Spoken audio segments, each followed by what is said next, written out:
forward item 6.1 on the agenda. So can I introduce to you, first of all, Peter Drury, next to Karen Reid there.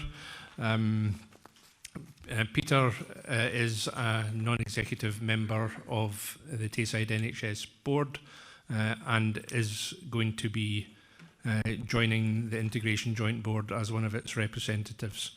The clerk will explain the timetable around that. Peter graduated in economics from the University of Cambridge and then qualified as a chartered accountant before becoming a partner in PwC in 1992. Later he moved to Ernst & Young and into management roles, including some years as National Operations Director in the UK and Ireland tax business. And then in 2014, he was hired by the RELX group to set up an office in India to support its UK legal publishing business. In these roles, Peter's experience has included detailed financial analysis and reporting, developing strategic visions, and then making things happen, all of which are obviously integral to the role of this board as a whole. So welcome, Peter. Also, Ronnie, who is to the other side of Councillor Purvis there, Ronnie Erskine, brings, again, is a new non-executive member of Tayside NHS board, and he brings a breadth of finance, change management, audit and risk management experience from various public bodies over a 35-year period. Doesn't look old enough to have had a 35-year period. That's what it says here.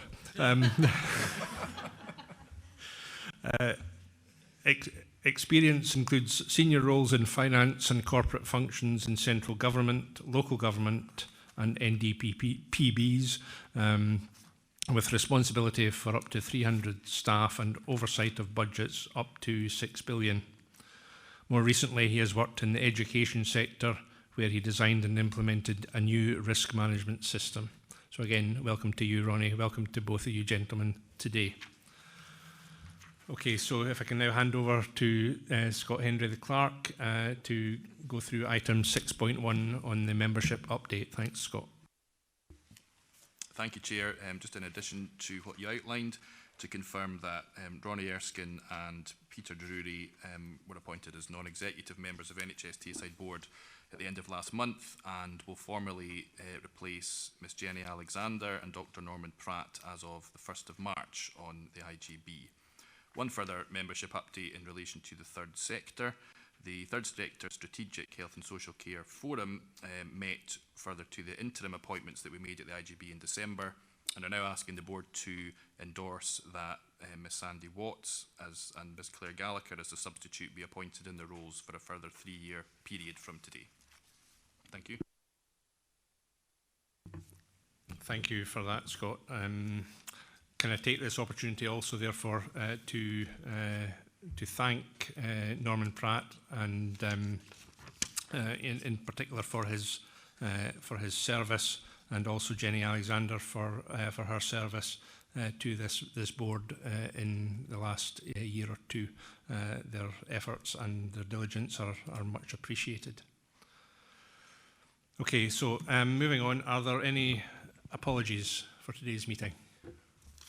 Chair, we have apologies from Dr Douglas Loudon and from Jenny Alexander and Dr Pratt.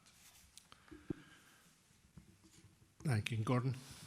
Could I also convey Hamish Dougal's apologies? I know he's not a voting member, but he would have liked to have been. Thank you. By all means, go ahead, yeah. Thank you, Chair. I know that he is not a formal member of the Integration Joint Board, but I just wanted to say that I was somewhat disappointed that the Chief Executive of NHS Tayside is not able to attend today, particularly given this is the first time I know that NHS Tayside non-executive members have had the opportunity to discuss the final report from the independent inquiry in private, but this is the first time that the final report is being discussed in public. So if colleagues on the board are willing, I would perhaps ask if the chair were willing to write to his counterpart, the chair of NHS Tayside, and just reiterate that we would very much welcome the attendance of the Chief Executive of NHS Tayside, not at every meeting, but particularly when items of such importance are on the agenda. Thank you. What I would say is that there is no obligation on either the Chief Executive of NHS Tayside or Perth and Kinross Council to attend these meetings. I did write to the Chief Executive and ask him to attend, but it was felt more appropriate that he direct his comments directly, firstly, to the Tayside NHS Board, which meets later this month, and I think Karen Reid would like to come in as well. Thank you, Chair. Whilst I appreciate that the invite to attend is not a mandatory attendance for Chief Executives, from my perspective, the Integration Joint Board and therefore the Health and Social Care Partnership delivers essential services to the people of Perth and Kinross, and therefore, given the £200 million spend, I think it's imperative that I'm here whenever possible. And I very much thank you for your commitment to attending these meetings, Karen, and that's gratefully acknowledged. The point made by Councillor Purvis is well made, however, and I will convey your representations to the board when it next meets and to the senior executive. Councillor McDade. Thank you, Chair. Yes, I would support both what Councillor Purvis has said and what Karen Reid has said. And I think, given that this is supposed to be a partnership between these public bodies, it is important that all members of that partnership view it as a partnership of equals, and that we are treated with similar respect. So I hope you can convey that when you're conveying that message. Your comments are also noted. Thank you. If there are no further... If I may. Yeah, of course. I'm sure that the Chief Executive of NHS Tayside would not wish to be disrespectful towards this board. I should say is that the board are clearly represented here, and we will discuss this document in much more detail, and perhaps that might enable the Chief Executive of NHS Tayside to have the guidance of the board on future discussions before he comes to this meeting. Thank you for that. Karen Reid. Apologies, Chair, but a point of clarification, if I may. The representatives round this table are here as members of the IJB, not representing either Perth and Kinross Council or indeed NHS Tayside, and that's a fundamental principle of the role and responsibility of members round this table. Indeed, that is the case, and I would just remind members to follow that principle and remember that principle throughout the afternoon. Thank you. Councillor McDade. Just to that end, can I suggest perhaps that it would be appropriate for the members to have their title of the public body removed from the titles of the nameplates? The Perth and Kinross Council ones, we don't have Perth and Kinross Council on them, but NHS Tayside do indeed have NHS Tayside on them, so it might again go wait. Again, your point is noted. Thank you. Okay. Moving on, are there any declarations of interest in respect of today's business?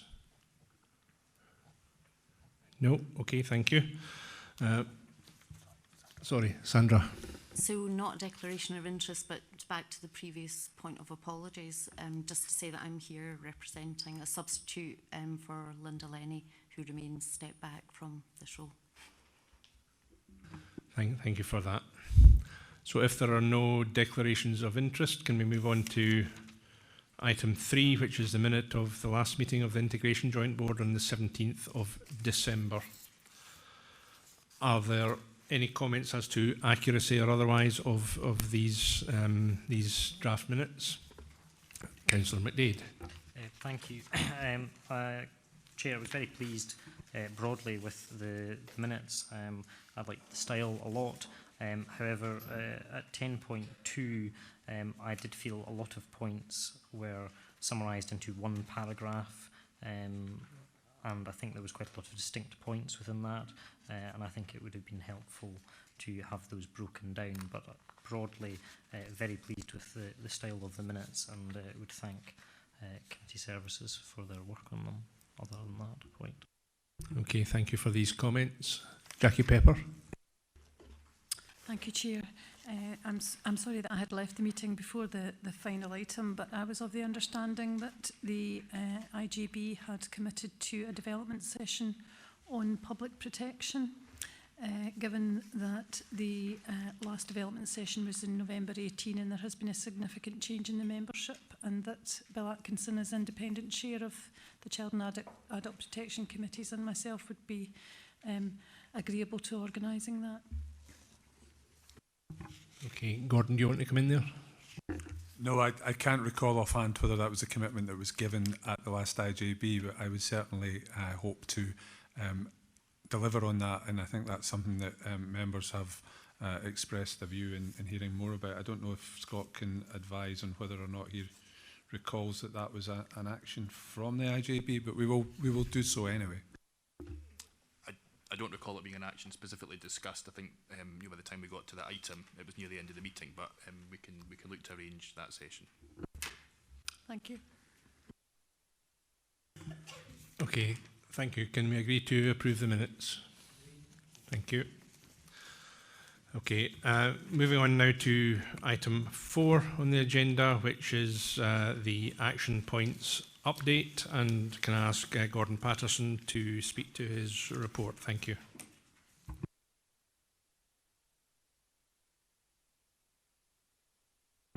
Thank you, Chair.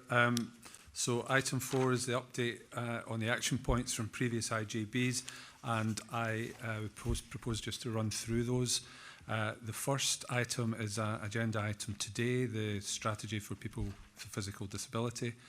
The second item, the primary care improvement plan, we had intended to bring a report back in June in relation to that. I would like to propose that we bring it back in April, because we need to submit to the Scottish Government our updated primary care improvement plan in May, so it would be useful, I think, for the IJB to see it before it's submitted. In relation to the Alcohol and Drug Partnership, a further report is due in April. In relation to Mental Health and Learning Disability Service Redesign progress, this was a request that Keith Russell provide information to members. Members will hopefully have received some information, but I've gone back to Keith to say that it was a far more comprehensive information that was required than that which he was able to provide. The focus of the information he provided was specifically around the work that had been undertaken in Morden Ward, and I've asked him to provide more detail as is described in the action point, which unfortunately I apologise he hadn't picked up on. Bridge of Erne, we will provide an update in September in relation to the GP practice and the arrangements that we're now putting in place to deliver community health services. The next item around joint inspections, an agenda item. The update on the redesign of the community mental health services. We had intended to bring a report in April, and members will perhaps recognise that an earlier version of the action point said April 2020. We're now asking if we can defer that until June 2020 for a combination of factors. Particularly, I suppose, Chris Lamont, who was involved in the development of that strategy, has been very immersed in some of the work in response to David Strang's final report and a current and ongoing inspection of community mental health services across Tayside and also obviously then in terms of Perth and Kinross. But we are very keen that we ensure that we have the opportunity to reflect on the final report of the independent inquiry, as it has an impact on community mental health services, and it's felt that we need that additional time in order to ensure that whatever it is we're developing locally is aligned and attuned to the wider mental health strategy that will be being developed across Tayside. If we turn the page, the carer strategy, young carer strategy is not due back until December. I will shortly give a verbal update in relation to the matter arising from the last IJB around the joint working agreement. Strategic Commissioning Plan update report will come back in December. And building on the paper that you've received today in relation to the proposed revision of our strategic planning arrangements, we would intend to develop the terms of reference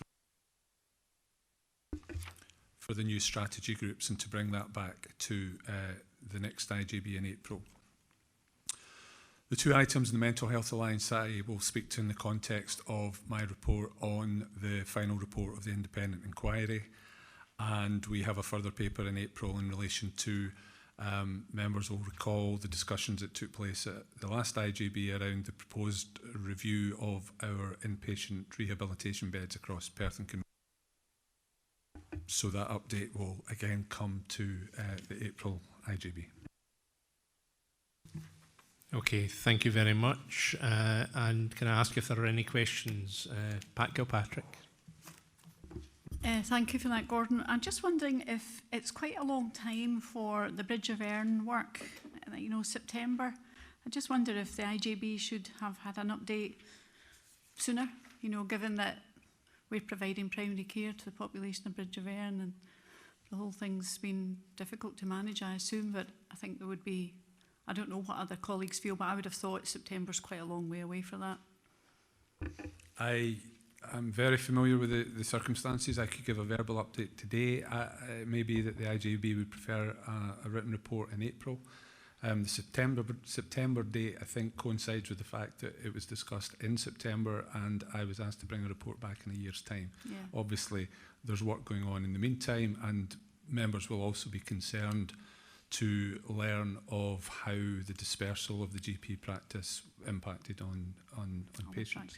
Yeah. I think and it would be other quite patients. good to have either a verbal update today and then a written paper to the next IGB, but I think members need to be reassured. I'm sure there is lots of good work going on in the background, I'm not doubting that, but I think as a board we need to be assured of that. Yeah, thank you for that, Pat, and it's a well-made point. Karen, do you want to come in here? Thank you, Chair. I agree with Pat. It's helpful to get an update, a verbal update, specifically in relation to Bridge of Erne, but there's quite significant work happening across Tayside in relation to the review of GP surgeries, and there will be ramifications across Perth and Kinross. So perhaps the paper could be more expansive and include information from Professor Sir Lewis Ritchie's work in relation to the review of GP practices. Okay, do you want to come back in there? No. Yes, certainly. Hamish Dougal, our Associate Medical Director, is currently working with colleagues to develop a paper on risk and sustainability of local GP practices in Perth and Kinross. So perhaps if I could defer my verbal update to bring a report to the next IGB, incorporating that paper with a paper updating in relation to the impact and implications of the dispersal of the Bridge of Erne practice. But just to say that those patients who were dispersed from Bridge of Erne have now all been allocated to other GP practices. One of the practices took on 1,500 of the 3,000 patients. We've now also got an offer from one of the 5 practices to pick up patients from Abernethy. And in general terms, the arrangements seem to have gone very well. At the moment, on the basis of our work with NHS Tayside, their estates department are refurbishing a property in Bridge of Erne from where we will deliver a range of community health services, nurse-led services, bloods, wound management, diabetes care, warfarin, etc. So those services will become operational, and I suppose the challenge for me now is to make sure they're operational by the 29th of April when I bring a report back. So I think there appears to not be any opposing voices, and we would ask you to bring back that report at the end of April at the next IJB meeting. Gordon, thanks for that. I have 3 other questions now being asked. Peter Drury, did you have a question? I saw you. No, well, 2 then. Councillor McDade. Thank you, Chair. It's on point 131. And the minute reference is 10.1, Mental Health Alliance, Chief Officers revise the terms of reference, and it was to be circulated as soon as possible. And I know he mentioned that he was planning on updating us on this as part of his report later on. However, I think there's going to be a lot to discuss in the later on bit, so I'm wondering if you can give us an update on that now, please.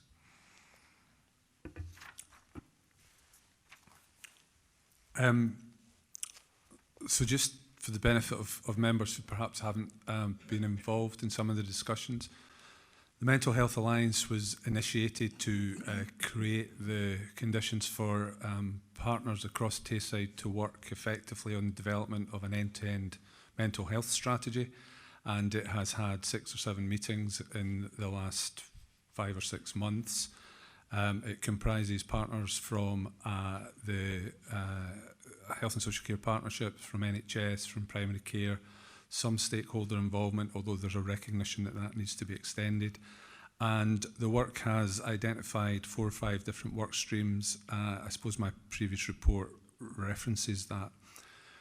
Members of this IGB had expressed concern about the extent to which the currently drafted Terms of Reference and Memorandum of Understanding adequately recognises the responsibilities of the 3 IGBs and their decision-making authority in relation to matters pertaining to the strategic planning and commissioning of mental health services, and had requested revisions to the Memorandum of Understanding.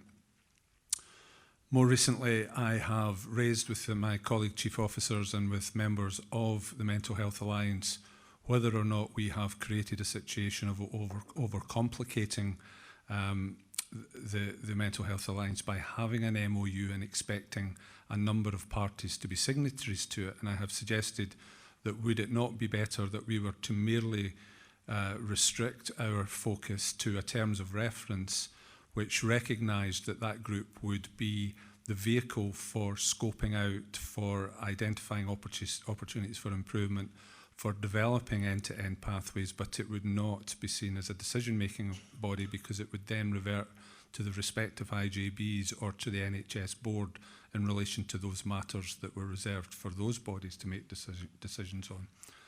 However, whilst that was well received and will be or would have been the subject of some discussion with the 3 chief officers and the 4 chief executives, I think my reference to the fact that I would intend to pick this up under the later item pertaining to the publication of the final report into the Independent Inquiry of Mental Health Services is probably born of a recognition that that report is significant and challenging and begs a number of questions about the arrangements that we have in place, including in relation to governance arrangements. Members here may well be reassured that David Strang has also highlighted the extent to which the Mental Health Alliance should have decision-making authority, and that's referenced in his report. The report that we only received a week ago today requires us to take time and to take stock and to reflect on what implications it has for a number of the current arrangements that are in place. And it also introduces a more collaborative stakeholder participation, more collaborative arrangements for stakeholder participation, and also members will have seen the statement of intent from the Tayside Executive Partners that we will discuss later on this afternoon. That, for me, begs a question about whether the Alliance in its current form should continue or whether it needs to be refined and adapted, how it interfaces with some of these other developments.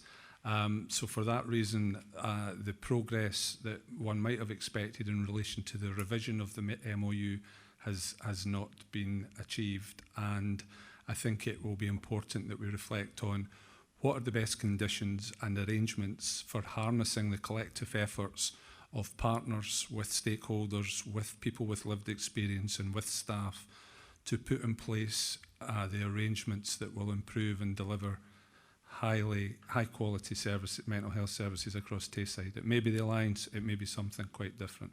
So until we've had the opportunity to reflect on the implications of David Strang's final report, and members will not have expected us in a week to have worked out how we're going to respond to 51 recommendations. To do so would be not treating the report with in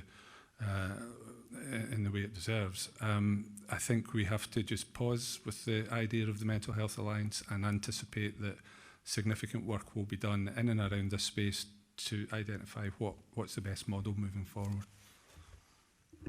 Thank you for that, and I support the intention to fold this discussion and consideration of the Mental Health Alliance into the wider discussions that are to follow under item 7 on the agenda.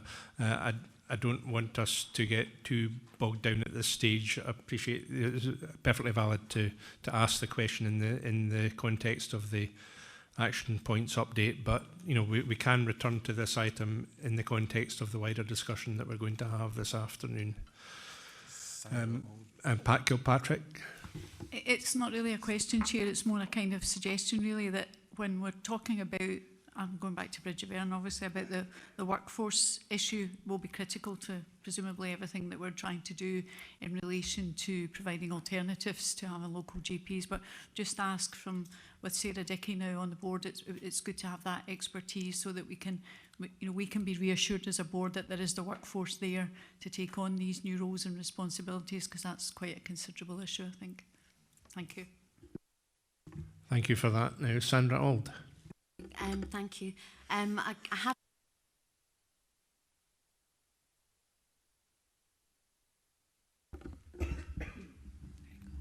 around the current setup of the Mental Health Alliance, which I'm happy to hold on to till later, if you would prefer me to do that. Yeah. I mean, I think we need to make progress at this stage. Okay. We're going to have a substantive discussion around this whole area within the hour. So if we can hold on to them till then, that'll be good. I'll wait. Thank you. Thank you. Are there any further questions at this stage? No.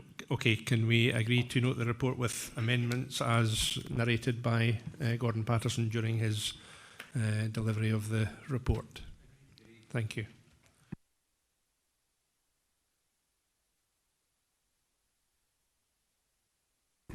Okay, moving on to item 5 on the agenda.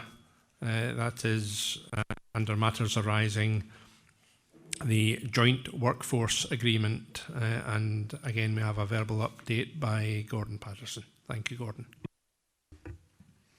So to remind members, in the context of my update to the last IJB around the development of our workforce plan, Karen Reid, the Chief Executive of the Council, queried whether or not we had achieved sign-off in relation to a joint working agreement that had been proposed early on in our journey towards integrated working. This was a document that Perth and Kinross Council in particular wished to put in place to support good governance, to ensure an appreciation of the health and safety aspects and the information security arrangements that might come to play if we were arriving in an integrated space where colleagues from the NHS were managing staff from the council or vice versa. And this was around how we protect people and ensure that they're understanding where the respective HR policies, terms and conditions of the employing organisation kick in, and how, if they're being managed by someone from a different organisation, those matters would be addressed should any issues arise. Perth and Kinross Council continue to be committed to advancing the joint working agreement. However, it is currently at the stage where NHS Tayside are reluctant to agree to a joint working agreement with only one of the 3 councils, and they would be looking for Dundee and Angus to also sign up to the joint working agreement so that the 4 parties could subscribe to the same agreement, putting in place the same sort of conditions and provisions across the whole of Tayside. I think that was perhaps, if I could ask the point that Alan Drummond was also making at the last IGB, that the staff side from NHS Tayside were looking for the 3 councils to come forward with a consistent arrangement. That hasn't been arrived at yet, and I've written to the Deputy Director of HR in the NHS, who's responded to me today, and to the relevant Deputy Director in the Council. However, discussions that I've subsequently had with Karen Reid have proposed that we would take this to a meeting of the 4 chief executives and look at how we can progress this collectively and swiftly in order to ensure that we have that arrangement in place. Thank you, Gordon. Do we have any questions to Gordon? Councillor McDade. Thank you, Chair, and thank you to the Chief Officer for that update. Can the Chief Officer appraise us of whether this is the first time NHS Tayside has indicated that their desire is for an agreement between the 3 local authorities and NHS Tayside, because this has been a discussion that has run on for as long as I've been a member of the board. It has run on for years, and therefore I think it's quite unhelpful for NHS Tayside perhaps to have raised essentially at this point that they are only prepared to really go forward if all 3 are in agreement. I'm quite happy with what has been outlined in terms of progress, but I would like an answer to that question, please. I think it is the case that NHS have held that position for some time now. I don't know for how long. Certainly since I've come into post, I've been aware that there are issues around looking for a 4-party agreement rather than entering into one agreement with Perth, one with Dundee and one with Angus. Colleagues, maybe from staff side, I don't know, Alan, I don't want to put you under any undue pressure here, but you might be cited on this, and given that it was something that you commented on at the last IJB, can I ask if you can provide any advice? Okay, thanks, Chair. This was actually discussed at the Area Partnership Forum yesterday in relation to the joint working agreement. So what we're not understanding as an Area Partnership Forum is what exactly is it you're piloting, because what you're going to pilot in Perth, the structures would not allow in Dundee nor Angus. So if we're looking at staff governance standards and staff treated fairly and consistently, how can we possibly agree to pilot something that may affect staff in Angus or Dundee? I don't know if it's competent or fair to ask Gordon to speak for other health and social care partnerships, but if you have any comments you are able to make, feel free. Well, I think the joint working agreement is merely an effective way of ensuring that we all understand the arrangements that are in place where someone might manage a member of staff who's employed by a different organisation. I think it affords a degree of protection to the organisation and to those staff, and I think it is important that rather than trying to address any challenges when they arise, if we have the agreement in place, we can be clear about in relation to such matters which policy and procedure applies, where the authority lies to make decisions. You know, if that was around HR matters, if it was around fairness at work or disciplinary matters, who would be the lead investigating officer? I just think that it's a sensible approach that would provide the conditions for us to move much more effectively into more integrated working, rather than have to work out how we're going to fix those things should they arise later.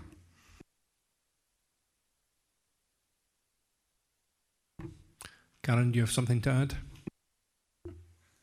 As always, Chair. I think it's somewhat disappointing we're rehearsing this argument round this table. So the whole principles of integrated health and social care are about better and more streamlined outcomes for our residents, regardless of whether they live in Perth and Kinross, Angus or Dundee. So if that's the crux of the matter, that we need to have a consistent approach across 3 local authority areas, you can be reassured that both myself and my fellow chief executives in the local authorities are indeed solution focused. We will not be putting up artificial barriers to ensuring people have good quality outcomes and that our staff's rights are respected. So leave that with me. I'm sure we'll get to a resolution quickly now it's been handed to the chief executives. Thank you. As always, I appreciate your contribution. Mr. Benson, did you have something to add? Given Karen's point there, I think the question I was going to ask was more about information, really, is about how have other integrated boards dealt with this matter across Scotland? Is there a normal signed off work plan agreement under such circumstances, so we cannot be alone. So do you know what's happening elsewhere in Scotland? I don't have a comprehensive overview of the arrangements that are in place. I do know that some areas do have a joint working agreement. That perhaps is easier to achieve where there's coterminosity between the council and the NHS, and those are just two parties having to enter into an agreement. In other areas, honorary contracts are awarded to enable staff to be able to take forward the necessary action in relation to HR policies in relation to other the staff of the other employing agency. But I don't think it is the case that universally joint working agreements are in situ. But that doesn't preclude us from recognising the potential value of taking that forward, and I'm confident that we'll be able to do so. Thank you. And a final comment from Alan Drummond. Okay, thank you, Chair. So the agreement yesterday within NHS Tayside was that it would go back to the TAPD group, which is Tayside, Angus, Perth and Dundee group, that was set up probably over 2 years ago. And all the comments from yesterday go back to that. So, and then for further discussion to come back to the Area Partnership Forum. Thank you for that information. Okay, if there are... Karen Reid. Thank you, Chair. I think it would be helpful if those comments were able to be shared with the Chief Executive, Alan, given we will be tasked with actually looking at how we get consistency across each of the local authority areas. So if you could send those through, then we can get some traction on that. Yes, happy to do that. Thank you. Thank you both. Much appreciated. Okay, moving on therefore, we're on to item 6.2 on the agenda, which is the terms of reference for the Audit and Performance Committee. And can I ask Scott Hendry, the clerk, to give an overview of this item? Thank you, Chair. This is just a governance proposal to do with the process for the production of the annual accounts for the IGB, and further discussion with the Chief Finance Officer and the external auditors were asked to agree that the terms of reference and scheme of delegation be amended so that the Audit and Performance Committee are asked to scrutinise and approve the accounts, and they will then come to the IGB for information. So we're just asking the board to endorse this. Are there any comments? Councillor Purvis. Could I just make one point for information, and particularly for the new members? While the membership of the Audit and Performance Committee is fixed in terms of the voting members, as per a previous update to the terms of reference, that all members, both voting and non-voting members of this board, are entitled to attend all meetings of the Audit and Performance Committee in a non-voting capacity. So if they wish to participate in the discussion on the annual accounts prior to their formal agreement, then they can do so, rather than just when they come to the Integration Joint Board for information, just for that point of clarity. Thank you for that clarity, much appreciated. Are there any further comments? Can we agree the recommendation? Thank you. Right. Moving on now to item 6.3 on the agenda, which is the 2019-2020 financial position. As ever, can I hand over to Jane Smith, our Chief Financial Officer, to comment on this report. Thank you, Chair. Excuse me. The IGB is forecasting an overspend of 3.3 million for the end of this financial year, and I'm pleased to say that's an improvement of £500,000 from the last forecast to the board. It brings the position in line with the financial recovery plan, so reflects the work that's gone on to reduce spend as much as possible. We continue to look at all opportunities between now and the year end to reduce that further where appropriate. The key driver of the year-end overspend continues to be the underlying budget deficit of £4.1 million. However, that's now been offset by a small underspend on core health and social care services, and particularly a significant underspend in relation to prescribing.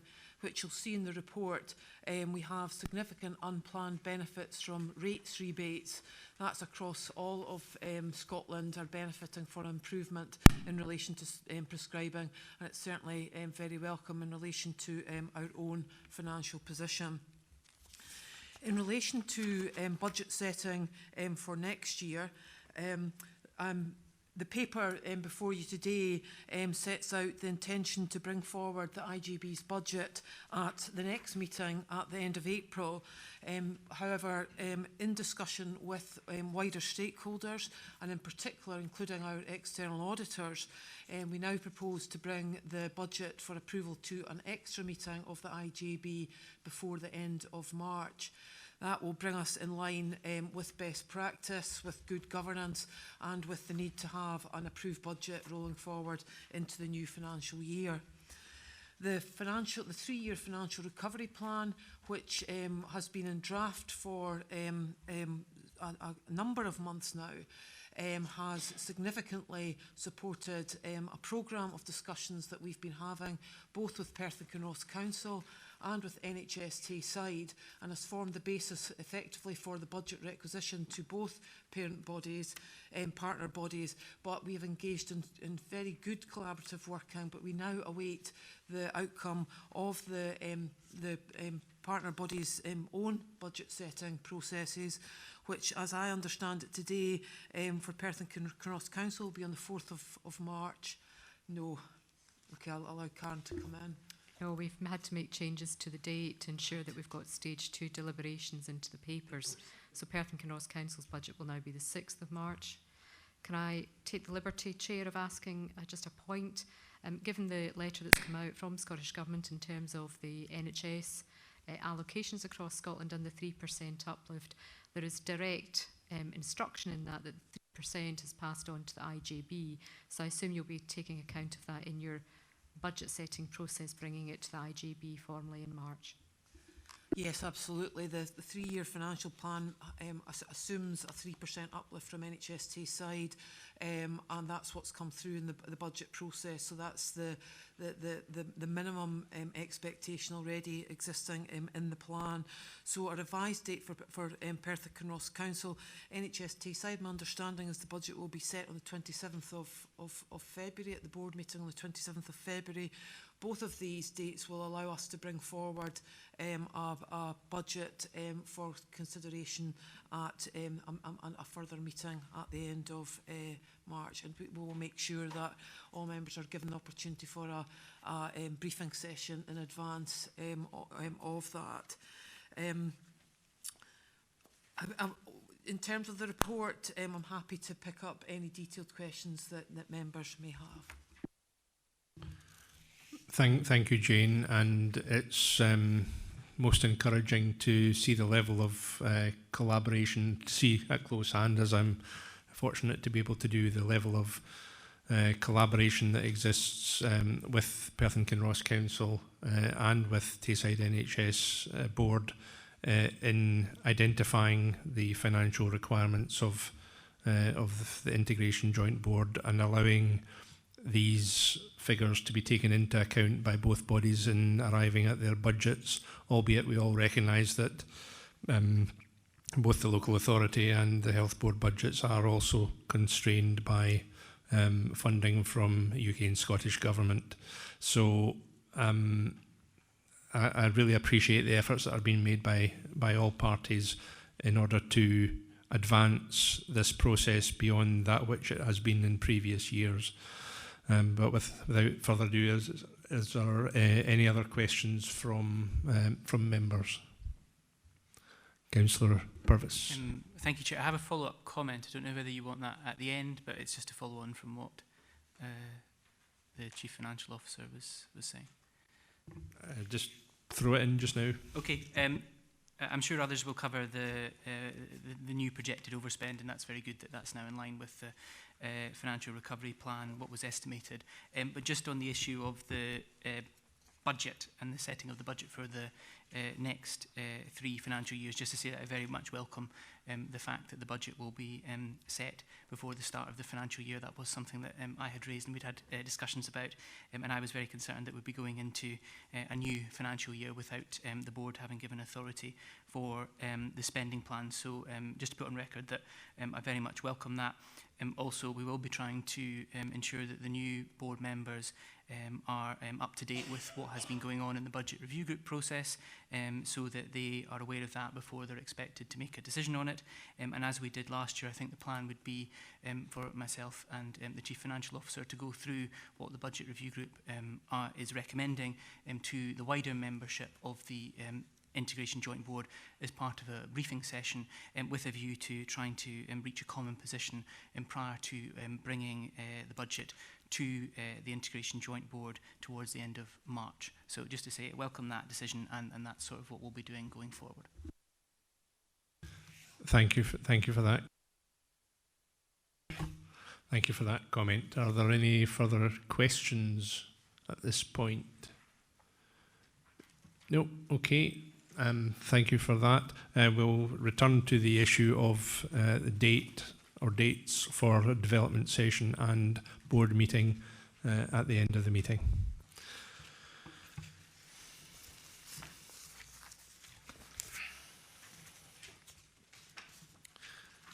Okay, so now we move on to item 7 on the agenda, which is importantly under the heading of developing strategic objectives and updates.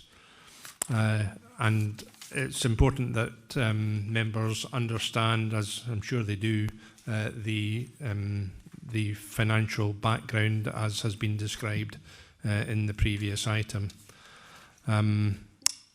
So under item 7.1, we come on to an update on the final report by Dr. Strang, the independent inquiry into mental health services in Tayside. And I would ask Gordon Patterson to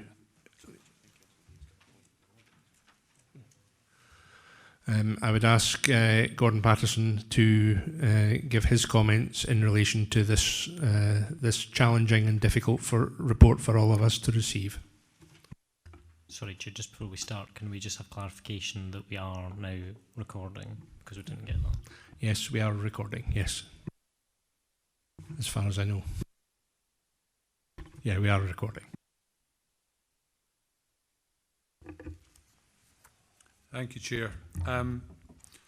So members will have received my report and will also have had a copy of the full report of the final report of the independent inquiry into mental health services in Tayside.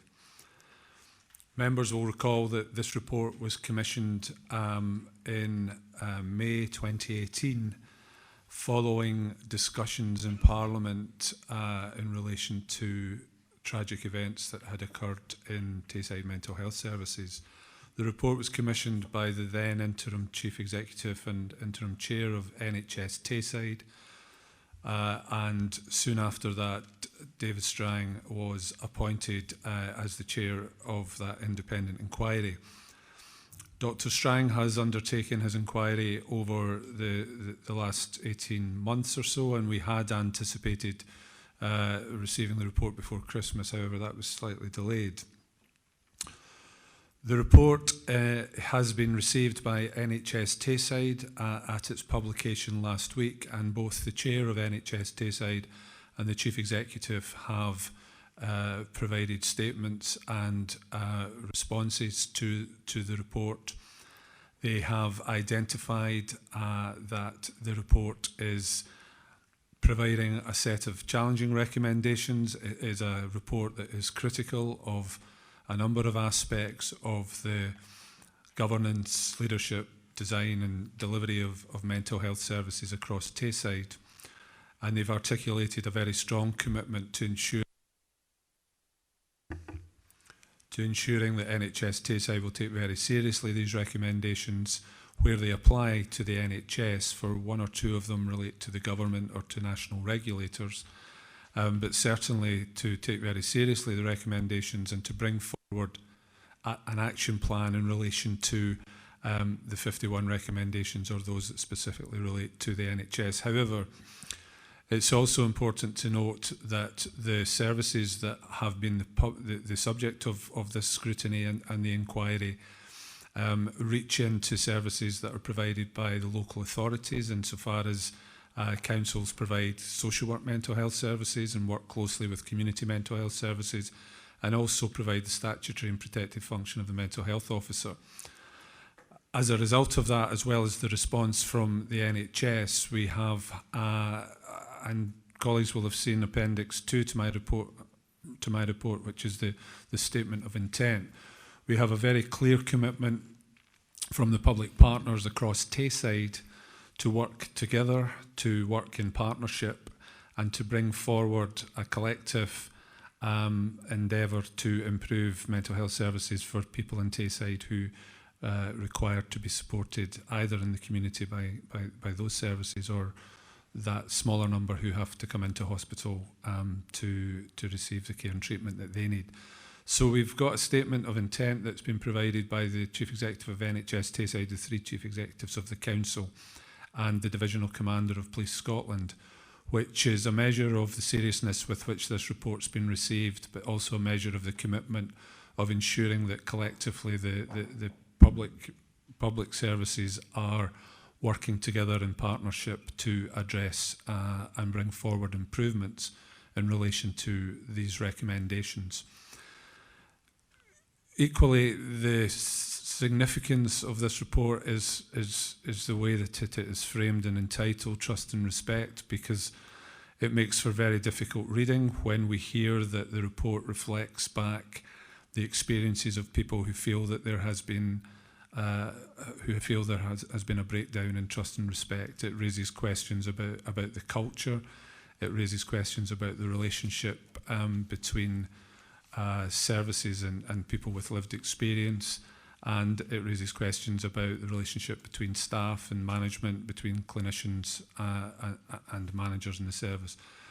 These are matters of concern that we need to take very seriously and we need to address. The commitment that's been given by the public partners and by the NHS is also supplemented by the Scottish Government's response to David Strang's report, which is to work with NHS Tayside and to provide additional support in order to ensure that the services can improve and can be delivered to the standard that we would expect. The Government have given a commitment to provide some additional resource and to provide some additional input through the Royal College of Psychiatrists and through some peer support from an eminent group of psychiatrists to ensure that our clinicians are supported in their endeavours to improve service delivery.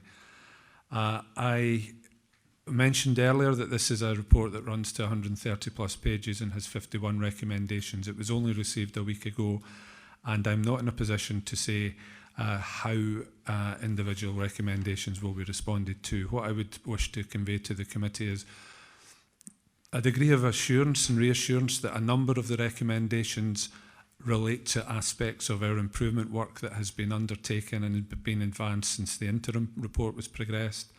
But we're in no way complacent about the further efforts that need to be made in relation to a high number of the recommendations that will require us to think again about how we engage with staff and service users and patients, how we address some of the challenges around governance and leadership and culture.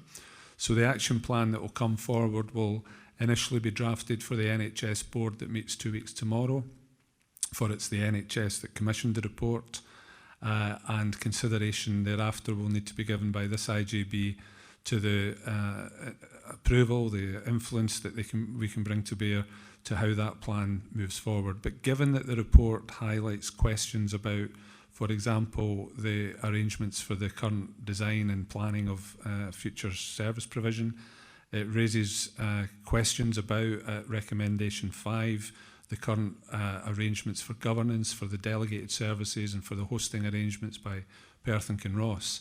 As indicated, we will need to take time, we'll need to take stock, we'll need to reflect on how actions are brought forward to carry out those reviews and to deliver the improvements that are necessary. So I'm limited probably in what I can say in relation to the specific recommendations today, but I'm happy to take any questions.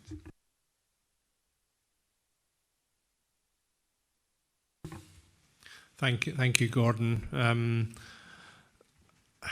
As Gordon has set out here, we have a fully considered report by Dr. Strang. We have a strong, unrivalled commitment from all executive partners, from the Scottish Government, from Police Scotland, from the chief executives of all of the local authorities, and from NHS Tayside, to listen, to treat with respect, to hear, not just to listen, but to hear the concerns that are expressed by all members of this board and by the wider communities, by service users, by carers, by their representatives, and so on. As Gordon has clearly indicated, this report has been received in its final form and presented within the last week. The NHS Tayside Board, as Gordon says, meets on the 27th of February. It will also meet on the 20th of February for a lengthy session going through the detail of this report and the recommendations, and considering the draft action plan. I see my role as chair of the Integration Joint Board to reflect the agreed, not necessarily agreed, but the consensus view of all members of this board, whether Perth and Kinross Council, whether NHS Tayside, whether carer representatives, Scottish Care, service user representatives, staff representatives. I want to hear the views of everyone round this table this afternoon. This is your chance to influence certainly my thoughts in taking this into the Tayside NHS board later this month, and you know, to try and make sure that the views of this board are fully reflected in the much wider review that is taking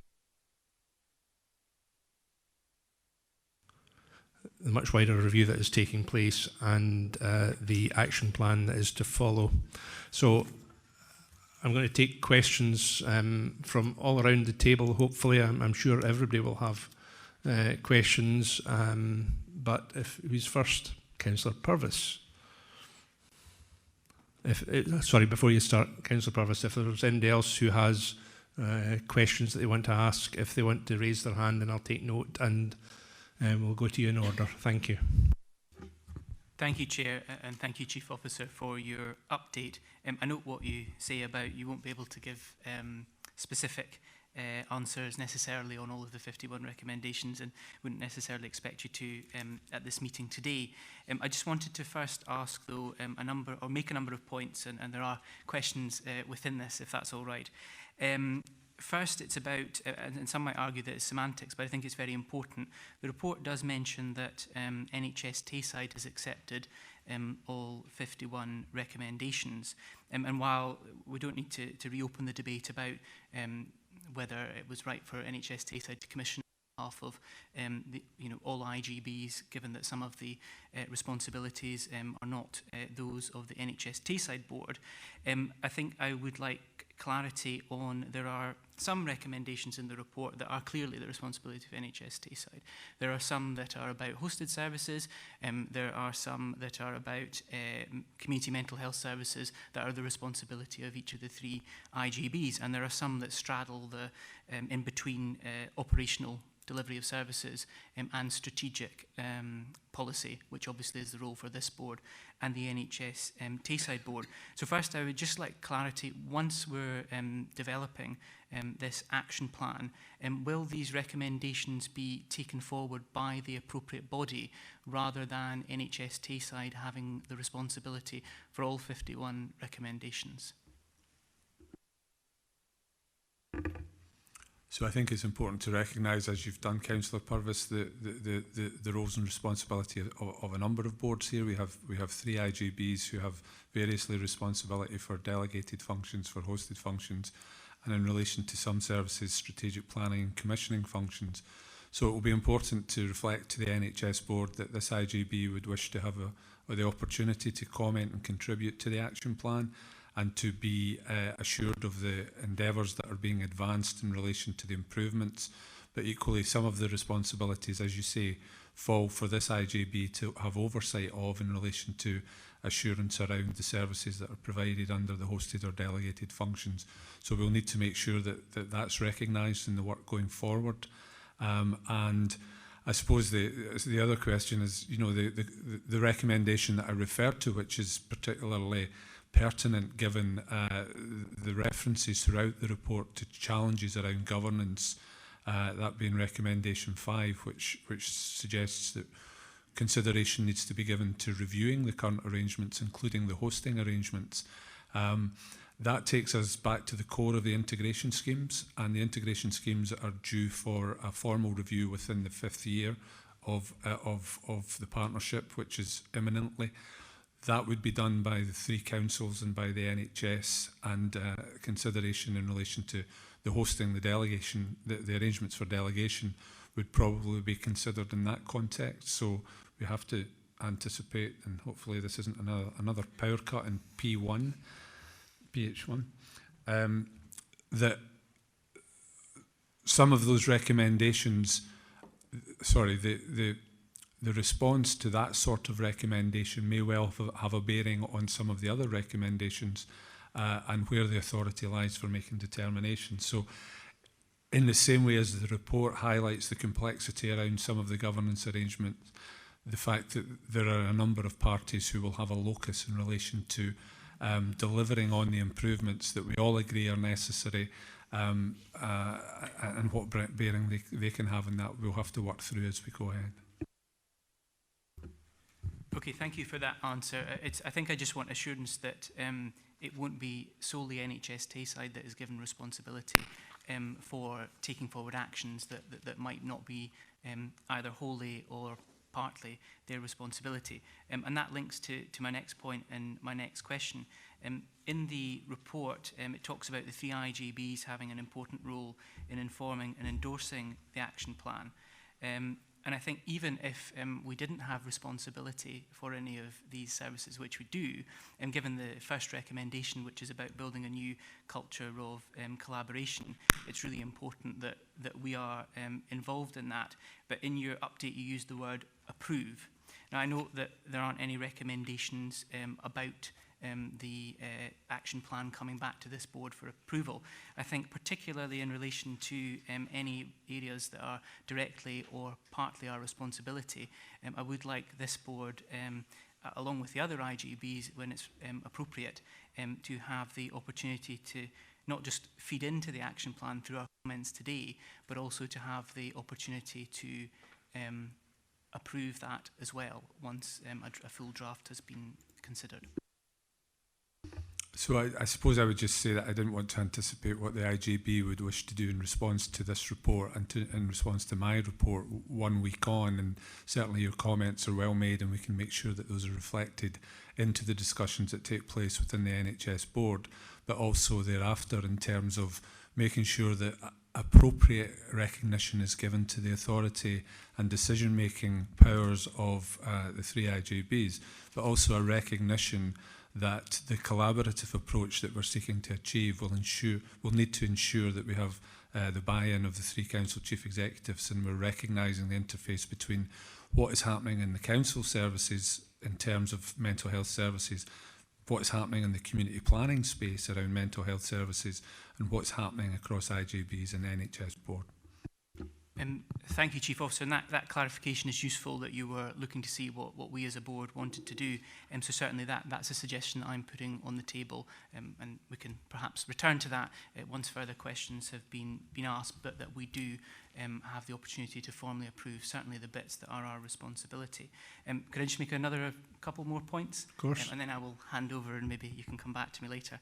I think it goes far wider, though, than just ensuring that we have cognizance of the responsibilities of the boards and indeed the councils. As part of that new culture of collaboration, we need to ensure that we are working with service users, with public partners, and more generally with members of the public in not just the implementation of the actions, but also, I think, in working up that action plan as well, and particularly given the involvement of them in this report.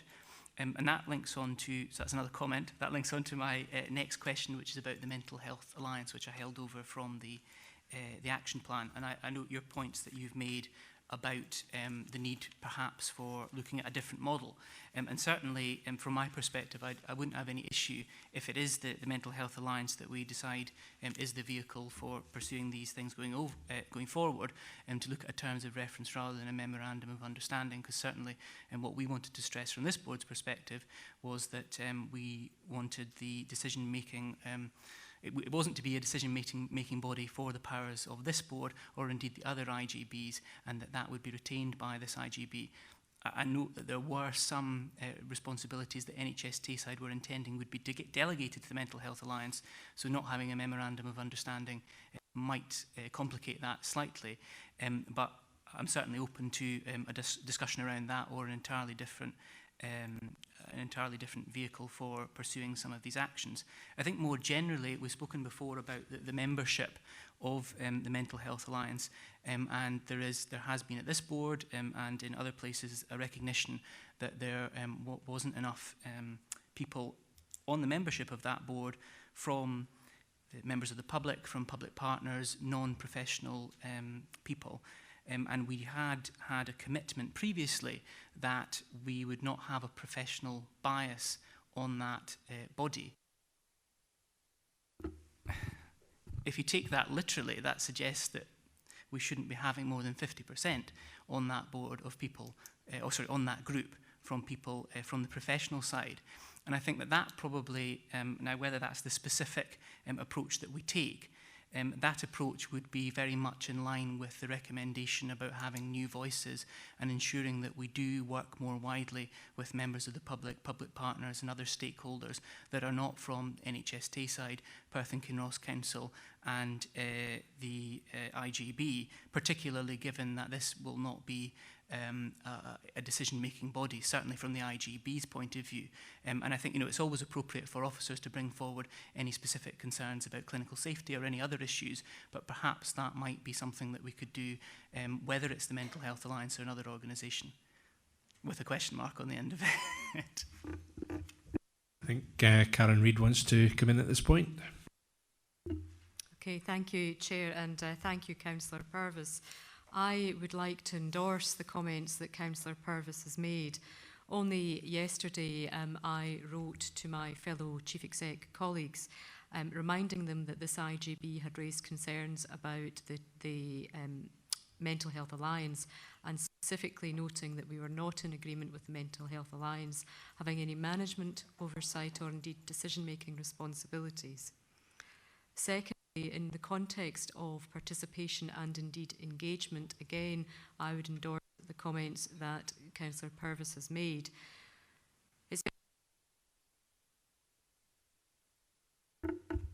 It's very clear in Dr. Strang's report that one of the things that we have not done well in the past is the engagement and participation of people who are living with mental ill health, their families, carers, and indeed staff and those working with individuals. My suggestion is that we need to co-create the action plan. We need to have something by the end of February. The First Minister has stated in Parliament that we will have an action plan, and I appreciate that this report was commissioned by NHS Tayside for NHS Tayside. Nevertheless, there is an executive partner statement of intent, And we need to have a draft action plan in place to actually truly go out and co-create what the future of mental health services should look like across Tayside. And my final point would be to echo, we need clarity around governance in terms of roles and responsibilities of each and every body involved in this. And I mean body as in not everybody, each and every body or agency. Thank you, Chair. Thank you very much for that contribution, Karen. Sandra Auld. Thank you very much, Chair. My comments actually dovetail quite nicely into the two previous commentaries that have been made. I also was looking for some assurance around the Mental Health Alliance moving forward, and assurance in particular around the fact that people who wanted to be involved were not thwarted from being able to do that, that there was a clear and public and transparent process by which those who would want to be involved could in fact be involved. Looking at the current website, and you, Gordon, you made reference earlier on about there had been 6 to 7 meetings had taken place. I was unable to find either the actual membership of the Alliance as it stands just now, or any record or notes of previous meetings. And it's that kind of openness and transparency that feeds in perhaps to mistrust that has been mentioned. So I would like some assurances that there would in fact be changes and a different way forward. I mean, I think I can certainly say that I completely endorse that point, and we need to be open, we need to be transparent, and it's an integral part of that information is available online to those who want to see it. That's an imperative as far as I'm concerned. Do we have any further questions? Councillor McDade. Thank you, Chair. And I think I would like to echo very much what the previous 3 speakers have already said. And I think I welcome the Chief Officer's approach in terms of coming to essentially hear our views on how we would like to proceed. I think that is helpful. And obviously this has been a very difficult and report to read, and a very damning report on the situation as it has been and as it stands. I think I would very much echo what Karen Reid mentioned about co-creating the draft plan. I think that is the approach that needs to be taken, because, as the report is fundamentally called, trust and respect, those are the key failing parts. And to rebuild that trust and to regain that respect, there needs to be a wholesale change of approach around this subject, around the way it's handled.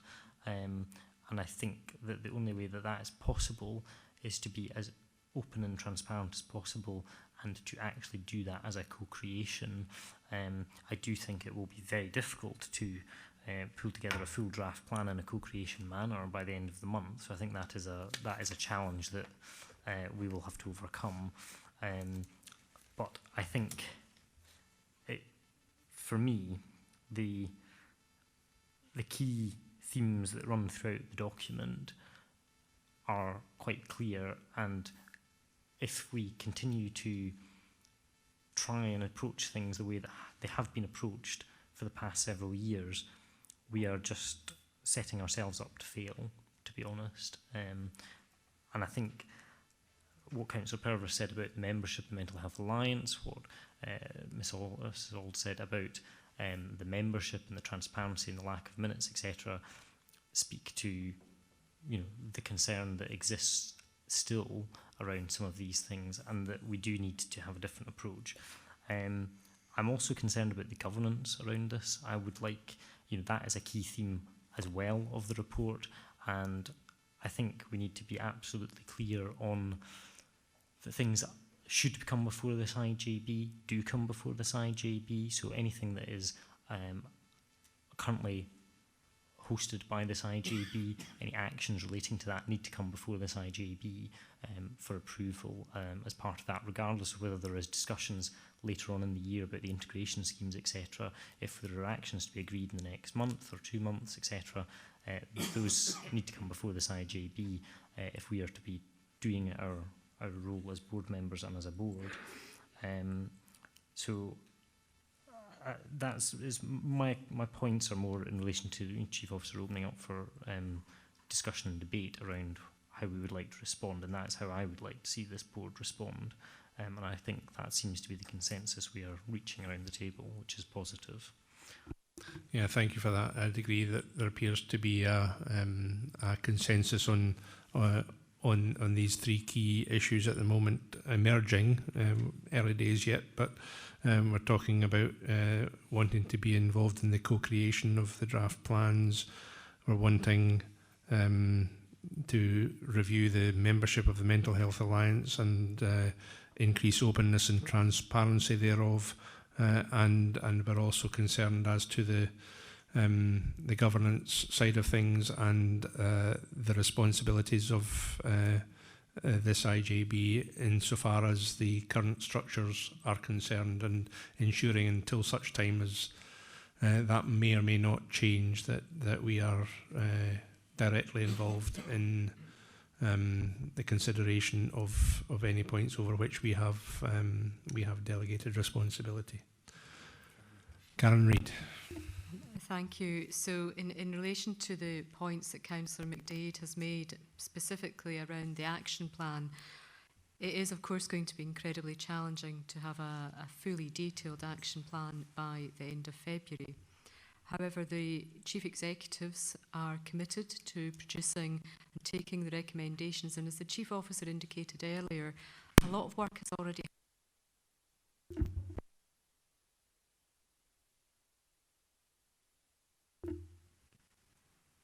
So a lot of work has already happened on a number of those recommendations. So it's not that we're starting from a blank sheet of paper. I can understand your frustrations now, Chair, with your microphone. In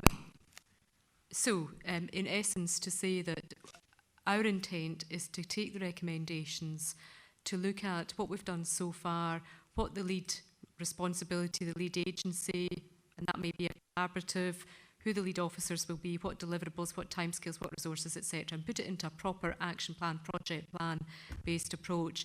It's always easier to get into consultation and engagement. You can't write an action plan by committee. So it's always easier to have something down so that we get a process. But the first step in all of this must be to agree with people living with mental ill health, their families and carers, staff and all other stakeholders with an interest in mental health, a way of co-creating the future of mental health services.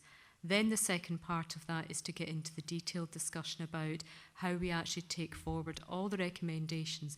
And actually, as we co-create the future, there may be things that come forward that are not in the recommendations, and it's really important that we listen and we respond to those too. So I think we'll have something very much rough draft by the end of February, and rightly without all the detail.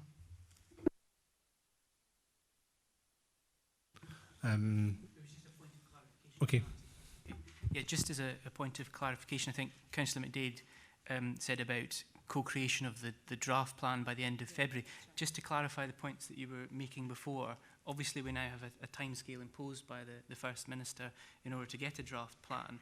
And while it is very important that we do meet that so the Scottish Government can have that assurance, was the point you were making that the co-creation would happen once we had the draft plan? So my point is twofold. It was really to give assurance to, and to echo Councillor McDade's point that actually the end of February to have a fully fledged action plan is too soon, because we wouldn't be giving it due consideration. Secondly, to say that before we race ahead as agencies and professionals creating an action plan, it's really important actually that we work with people to work out how we're going to co-create this together. So we'll be able to take the recommendations, they're there, and it's actually very easy to lift those and put it into some form of framework with additions around what's already happening, but actually the fully fledged and agreed action plan needs to go through a number of processes, first and foremost to co-create that together, and secondly to look at the governance structures to make sure that NHS Tayside, IJBs, councils and others involved are rightfully able to either input to it or agree it depending on the formal governance structures. So I hope that's helpful clarity. Yeah, thank you. Thank you very much for that. Sandy Watts. Thank you, Chair. I just have two points, please. The first was really to echo what Sandra said about the Tayside Mental Health Alliance. I understand that I am on the Alliance as the IJB rep, but I've never been given any information about meetings. Claire Gallagher is also on the Alliance in her role as Chief Exec of the Independent Advocacy and hasn't been able to get any information about meetings, so we haven't actually attended a meeting yet. We can't even find out the dates. And the key point, I think, for the third sector is, as you'll be aware, the third sector is quite a broad and disparate beast. In order for us to represent the views of the third sector, we really need time to be aware of agendas, aware of meetings, so that we can take that to our partner organisations, obtain their views on key issues and collate that in order to bring it back, whether it's to this board or to subgroups. It's not for us to just turn up and give our opinions. We do try and collect that from the whole of the third sector, which does make it quite time-consuming and difficult. And my other point, related in a way, is about workforce, that we're aware that the third sector contributes significantly to the workforce of the partnership. And again, we don't get many opportunities, so really looking for an assurance that there will be an opportunity for us to feed into workforce planning and recommendations around staffing. Thank you. Thank you for that. Scott, were you wanting to come in relation to the IGB representation? I was just going to question, I'm not aware of the IGB having a formal representative on the Mental Health Alliance. I'm not sure if it's in a different capacity, because there's been no sort of approval through the IGB for representatives.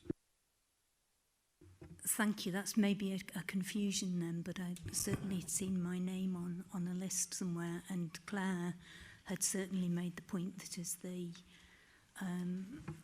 she was on the membership as the Chief Exec of the Independent Advocacy. Yeah, we can try and clarify all that, but the most important point is that we need to hear your voice.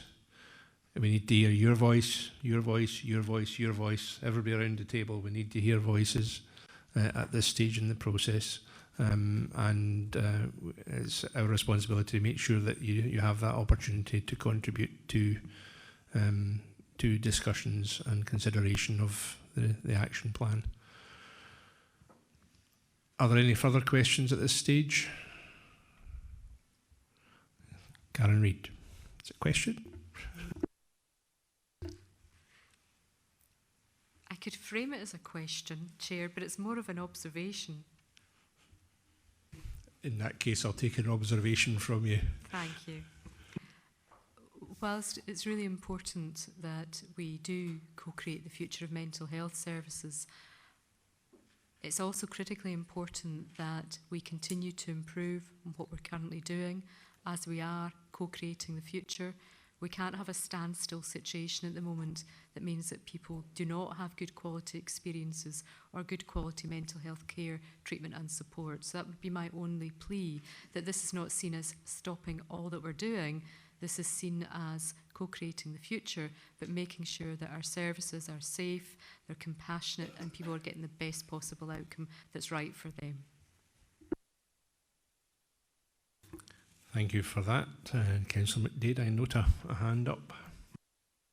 Yeah, I just didn't say it earlier, but I think since we seem to be almost concluding the discussion around this, I think as well as the points that the Chief Officer has already noted in his report, it's important that we, as an IGB, formally acknowledge our feelings that have been identified and that we accept those and that we will work harder to ensure that we don't have similar feelings in the future. Mr. Benson. I actually endorse most of the things that have been said today. They all make eminent good sense to me. And certainly in the spirit of what's come back from the report, I think the language of the title just says it all for me about trust and respect. And it's very familiar to the outcomes of some of the work for the Dundee Drugs Commission as well. Some of that same language about people not feeling heard. And I think for me is that, although we've talked about co-creation is an ongoing thing, it's a process, as you've rightly identified. So it's about how do we, not just the Health and Social Care Partnership do this, how do we as an Integrated Joint Board deal with this issue in a more focused way in terms of our communication engagement framework thinking at board level to make sure that these processes are in place across all the partners as well as staff and carers and others. So I think it's really important. That's one of the key themes that come out for me, is one of the key learning points for me if we want to change this culture. And I think that's my substantive point, Chair. Thank you for that. And if there is another question, Mr. Drummond. Thanks very much, Chair. I just think it might be important for the board to make them aware of the fact that within Tayside, myself, my staff side colleagues within NHS Tayside offered up the 3 days post the Strang report. So we actually populated the main sites, Dundee, Angus and Perth, by offering staff a safe space to come and speak to, obviously, ourselves, my colleagues, along with some of the management team, along with the Wellbeing Centre from NHS Tayside. And obviously a lot of the people working in the Wellbeing Centre trained counsellors, so actually I think that was beneficial.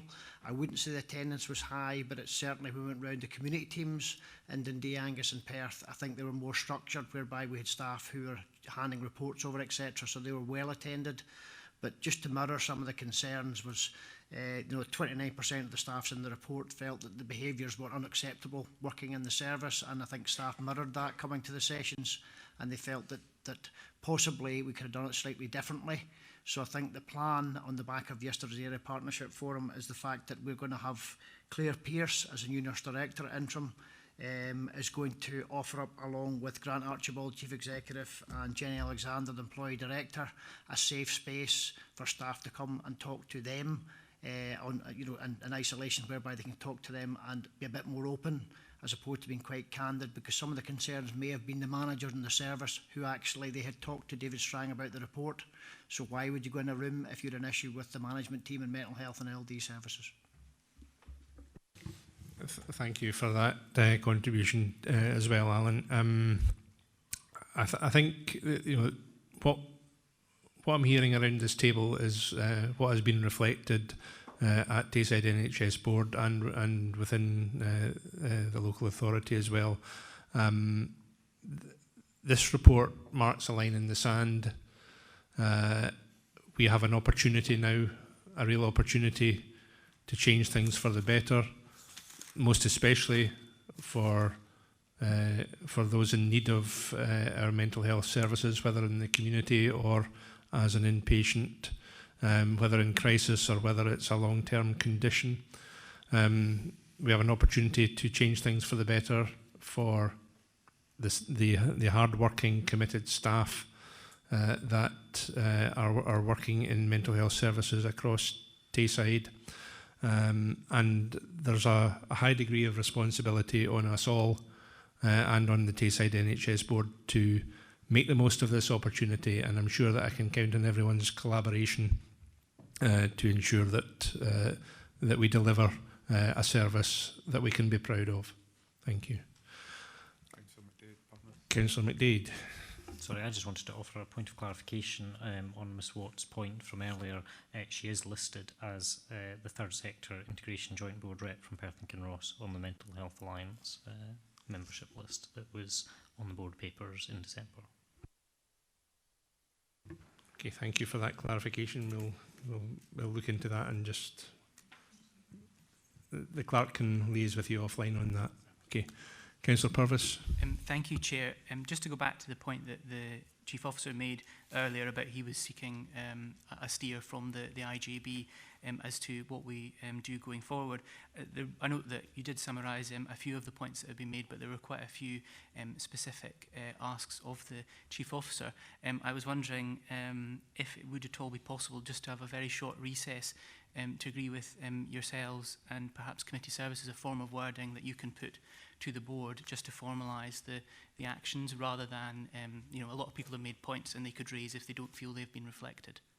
Well, funnily enough, I was going to ask for. Sorry, funnily enough, I was going to ask for you know, a comfort break now. We've been at this for over an hour and a half. We'll have a 5 to 10 minute comfort break, and we can have that discussion during that time. Thank you.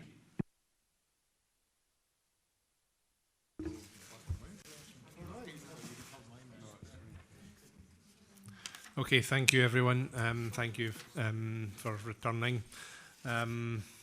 So this meeting is hereby reconvened. Following on from our last discussion on the independent inquiry, we have developed a proposed statement of this board, which the clerk will now read out and will be issued in due course in writing once it's been finalised. But this is the sum and substance of the report.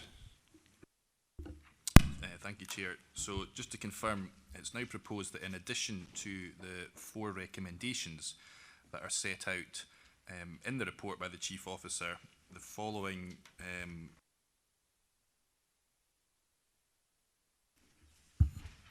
four resolutions are also agreed by the board. So firstly, that the Integration Joint Board notes the recommendation in the inquiry report commissioned by NHS Tayside and accepts these recommendations that specifically pertain to the Perth and Kinross IGB's responsibility. Furthermore, the Chief Officer be remitted to seek further clarity and provide an update to the IGB on the methodology of co-creation of the action plan and co-creation of future mental health service design. Chief Officer to provide the Perth and Kinross IGB with clarity on the governance roles and responsibilities in relation to implementing the action plan. And finally, the Chief Officer to provide a further update at the next meeting on the Mental Health Alliance or any subsequent body with specific assurance that representation will not be professionally biased. Okay, thank you for that. So can we agree the recommendations of the report as amended by the clerk there? And can I ask if that's unanimous? Thank you. Unanimously agreed. Thank you. Okay, moving on to item 7.2, which is the Perth and Kinross Integration Joint Board Health and Social Care Partnership Strategic Planning Arrangements. And I'd again ask Gordon to speak to this report, please. Thank you, Chair. This report builds on a report that I gave to the last IJB in relation to putting in place the arrangements that we've identified will more effectively ensure that we can deliver strategic plans pertaining to various care groups. It talks about the critical role that the strategic planning group needs to play. This is a statutory group that is required in each of the health and social care partnerships. And in Perth and Kinross, since coming in, I've had some concerns about how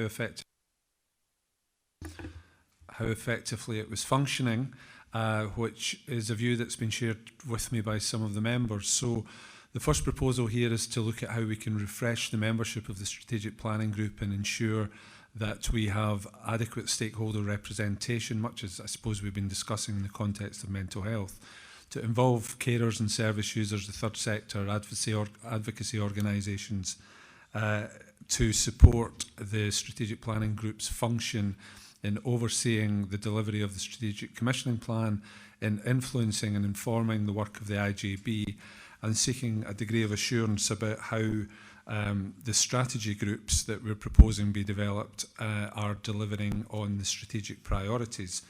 So the strategy groups that's proposed would replace the programme boards, and that's essentially because we've identified some challenges around the 4 programme boards of care and their functioning, the extent to which there's clarity about their role, responsibility, and there have been some challenges around the lack of coherence between operational delivery, strategic development, financial planning, which we are proposing that the strategy groups be a model that will help support a different approach. So the proposed strategy groups will include membership from the third sector, from service users, from carers, officers, professional leads and other relevant partners. The schemata at the back of the report, Appendix 1, gives an indication of some of the strategy groups that we would propose configuring.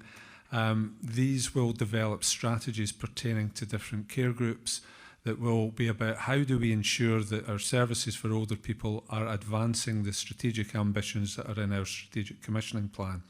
Services for people with mental health issues, services for people with a learning disability, people who have substance misuse issues. So a range of strategy groups will be developed. We'll have to build some programme and project support around that. We'll have to deliver, build some performance measures, and we'll have to ensure that the strategies that these groups are developing are aligned to our financial plan and are affordable and linked to the work that we're doing in relation to financial planning moving forward. I probably won't say much more at this juncture other than to say this is a hopefully viewed as a positive development that will ensure that we are engaging in relation to the works of the strategy groups, but also there's reference here to the Third Sector Forum. I'm very keen that we support the Third Sector Forum. There have been challenges in relation to its functioning over the last 8 or 10 months, and I'm committed to ensure that we're engaging effectively with the Third Sector and that they're working alongside the Strategic Planning Group to inform the work of the partnership, to sense check what we're doing, to support us in delivery, and to ensure that the outcomes that we're delivering collectively are aligned to those that we aspire to achieve through the Strategic Commissioning Plan. Happy to take any questions. Thanks again, Gordon. And do we have questions? And Bernie. Yeah. Hi, thanks very much. I would just like to request an addition to Appendix 1 for the inclusion of the carers and service users reference group. We would like this, if possible, to feed directly into the strategic planning group. The reference group for the others around the table is led by the public partners, and we usually meet roughly a week before the IJB, and it is our way of engaging with service users and carers to ensure that they know, that we can inform them of the papers or things that are coming forward.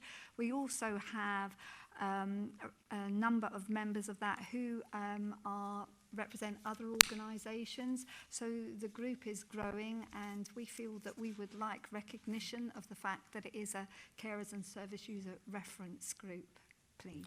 Okay, thank you for that, Bernie. Gordon? Thank you. That's a very helpful suggestion. Bernie and I have discussed this. We exchanged emails around it, and then we met earlier today, and I think that that's a really positive suggestion. We need to think about how we can indeed develop and support and enhance the work of the Carers and Service Users Reference Group. It is now supported by members of the Health and Social Care Partnership, our community engagement team. So there's enormous potential to make stronger links and to build that group, both for it to feed into the strategy groups, but also to be sitting alongside the strategic planning group. So I'm happy to look at how we can incorporate that, and you have my commitment that that's something we would wish to do. Thank you. Okay, do we have any further questions? Do we have any comments? Jackie Pepper, thank you. Thank you. Just to note that in terms of the role of the Clinical Care and Professional Governance Forum and its relationship to the strategy groups and the transformation priorities, and in line with the refresh of the Getting It Right framework, which is a Tayside-wide framework, I think that will cause us to actually revisit the terms of reference for the forum itself. So it's really just to note that.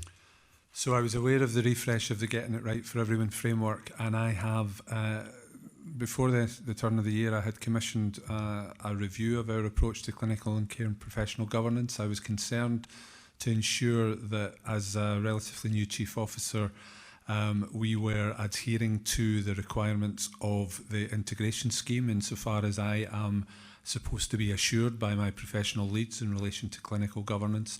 But I was also aware of the outstanding action in relation to this IJB's commitment to develop a clinical and care governance committee. So I've commissioned the review. It's now concluded. We've now got a paper that we're considering that looks at how these things can hang together and how they can work much more effectively, including who supports which group at what level in terms of the role of professional leads. So I would be intending to bring a paper to the IJB probably in April around some proposals around that, and to seek approval from the IJB about how we move forward, supported by professional leads who would be obviously cited in that and able to inform it. So that is something that I'm very keen that we address, and I've recently reported to NHS Tayside's Care Governance Committee, just what I've told the IJB just now. Thank you. And if there are no further comments, can we agree to note the report? Thank you. Okay, moving on. The next item 7.3 on the agenda is the strategy for adults with a physical disability. And can I ask Diane Fraser to speak to her report, please? Thank you. Thank you, Chair. In line with the Chief Officer's previous report, we have reviewed the work of the programme board, and particularly the Older People and Unscheduled Care Board. The development of the strategy of adults with physical disability in Perth and Kinross was actually within that board, but we have obviously now, the report highlights the re-establishment of a specific strategy group. The paper outlines the progress of the development of the strategy. I'd like to welcome Rona Pollock, who's here as one of the leads for the strategy.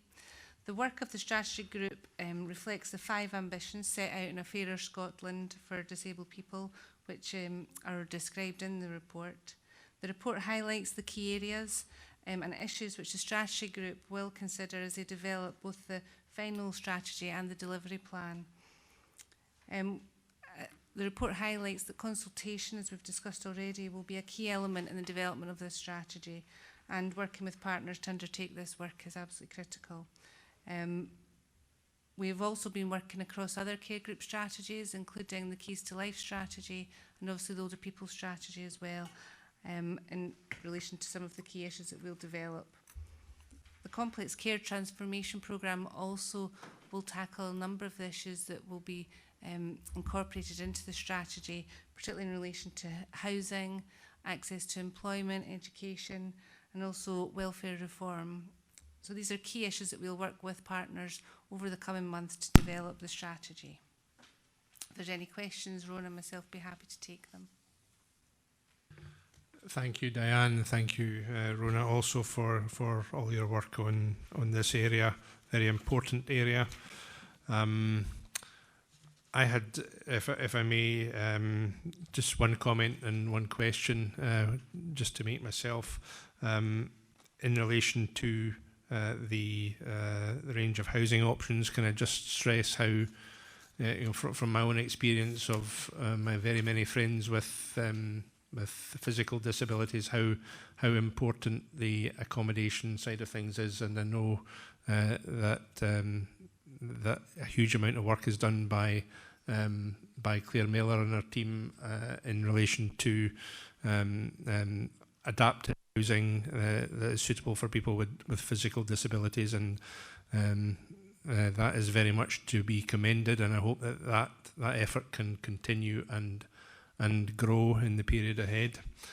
That was my comment. My one question was, again, from a fairly wide knowledge of people with physical disabilities, there are often people with physical disabilities who also have either mental health issues, depression and anxiety, or learning disabilities and communication issues.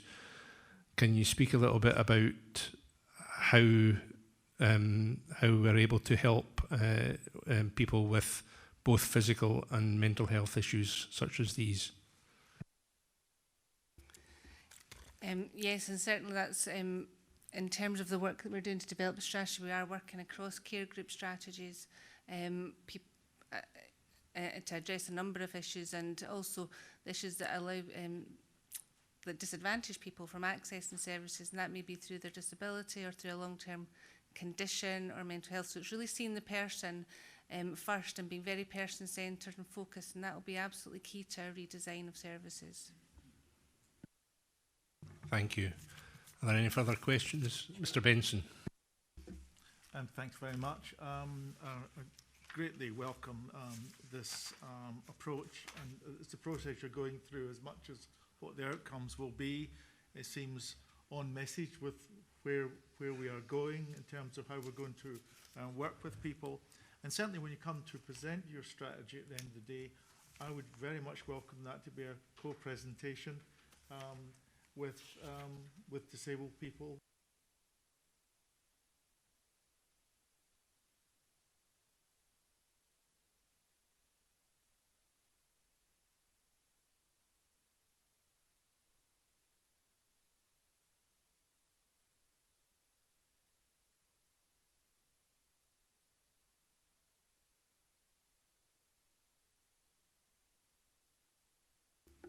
Thank you, and certainly the work we're doing with the Centre of Inclusive Living, who will be supporting the consultation and leading the questions and development of the consultation with us. So hopefully we will begin to see that develop as we co-create alongside people with lived experiences.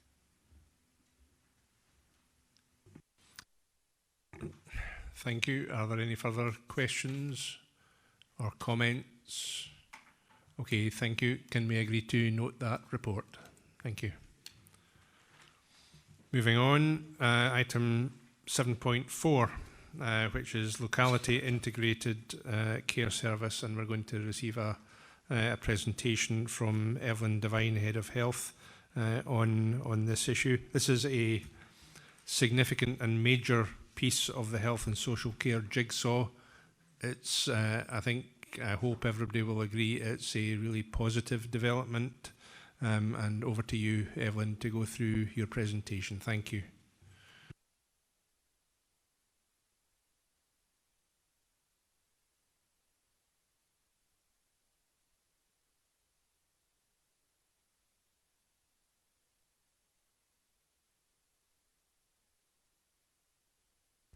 There it is. Okay. So the presentation we're giving today is in relation to 7.4, as our chair says, and it is a description of our locality integrated care services. So before I start, I would like to introduce you to two members of the team. They're not going to be speaking today, but they are here to answer all the difficult questions that I mightn't be able to later on. So we have Kareem McMullen-Mackay, who is our new lead AMP and has been with us for how long? 6 weeks. So very new in post, and this is her first experience of the IJB, so she's enjoying herself. And we have Audrey Ryman, who's our Programme Manager for Older People Services, and Audrey's been with us and well experienced and working with me on the strategy for Older People Services for a very long time. So in terms of where we start, the locality integrated care service, which we have named LINKS, which is L for locality, IN for integrated care and service. So that is our new acronym for integrated services. So this process started as an invest to save process. This process has been through a budget review setting in 18-19 and improved for 19-20. So this was an advancement of funding and able to build our preventative approaches in the community in relation to what we call enhanced community support, which is now LINKS, and it is a rapid clinical assessment for people in the community that are deteriorating and are frail and elderly. We also advanced the setting up of a community respiratory service, which we'll give you some progress on as we move through the presentation, but that's to reduce admissions to hospital, but also to support people who've been in hospital that need support at home, along with much more support around how you manage your long-term condition. And the third aspect of our Invest to Save was that around intermediate care services.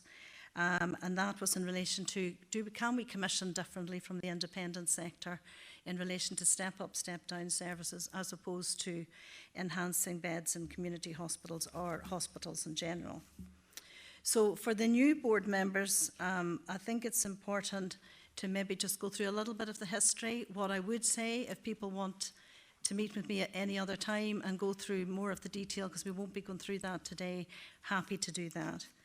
So as I've said, this is an Invest to Save process. It does not sit in isolation, but within the national and local policies around. So in terms of our case for change, I'm not going to go through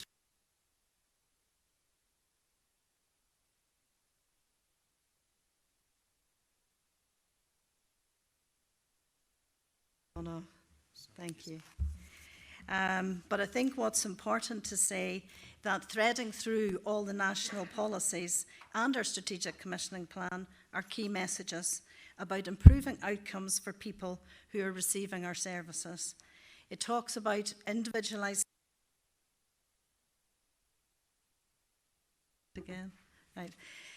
integrated, sustainable and flexible services. Very importantly, and what we're talking about today, is early intervention, intervening in communities with people that are living at home or in a homely setting to prevent deterioration of their health. It looks at reducing inappropriate use of care homes and hospitals. And more significantly, and a change of focus for us, is about that strong, consistent, professional and clinical leadership, because I think both are very important.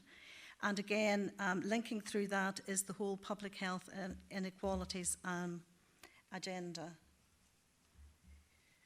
So in relation to where we are strategically in terms of our local older people's board and our unscheduled care board, I just wanted to set the LINKS project in the context of what we're doing elsewhere. And I think that's important because we have been a year in the planning, but we haven't been doing nothing, as they say. We have been doing something. So I think it's important to say that if we look at unscheduled care, we've been working with our PRI clinical colleagues in terms of maintaining the unscheduled care flow within our hospital settings. And we have a piece of work ongoing at the minute, which will be going to NHS Tayside Board for ratification.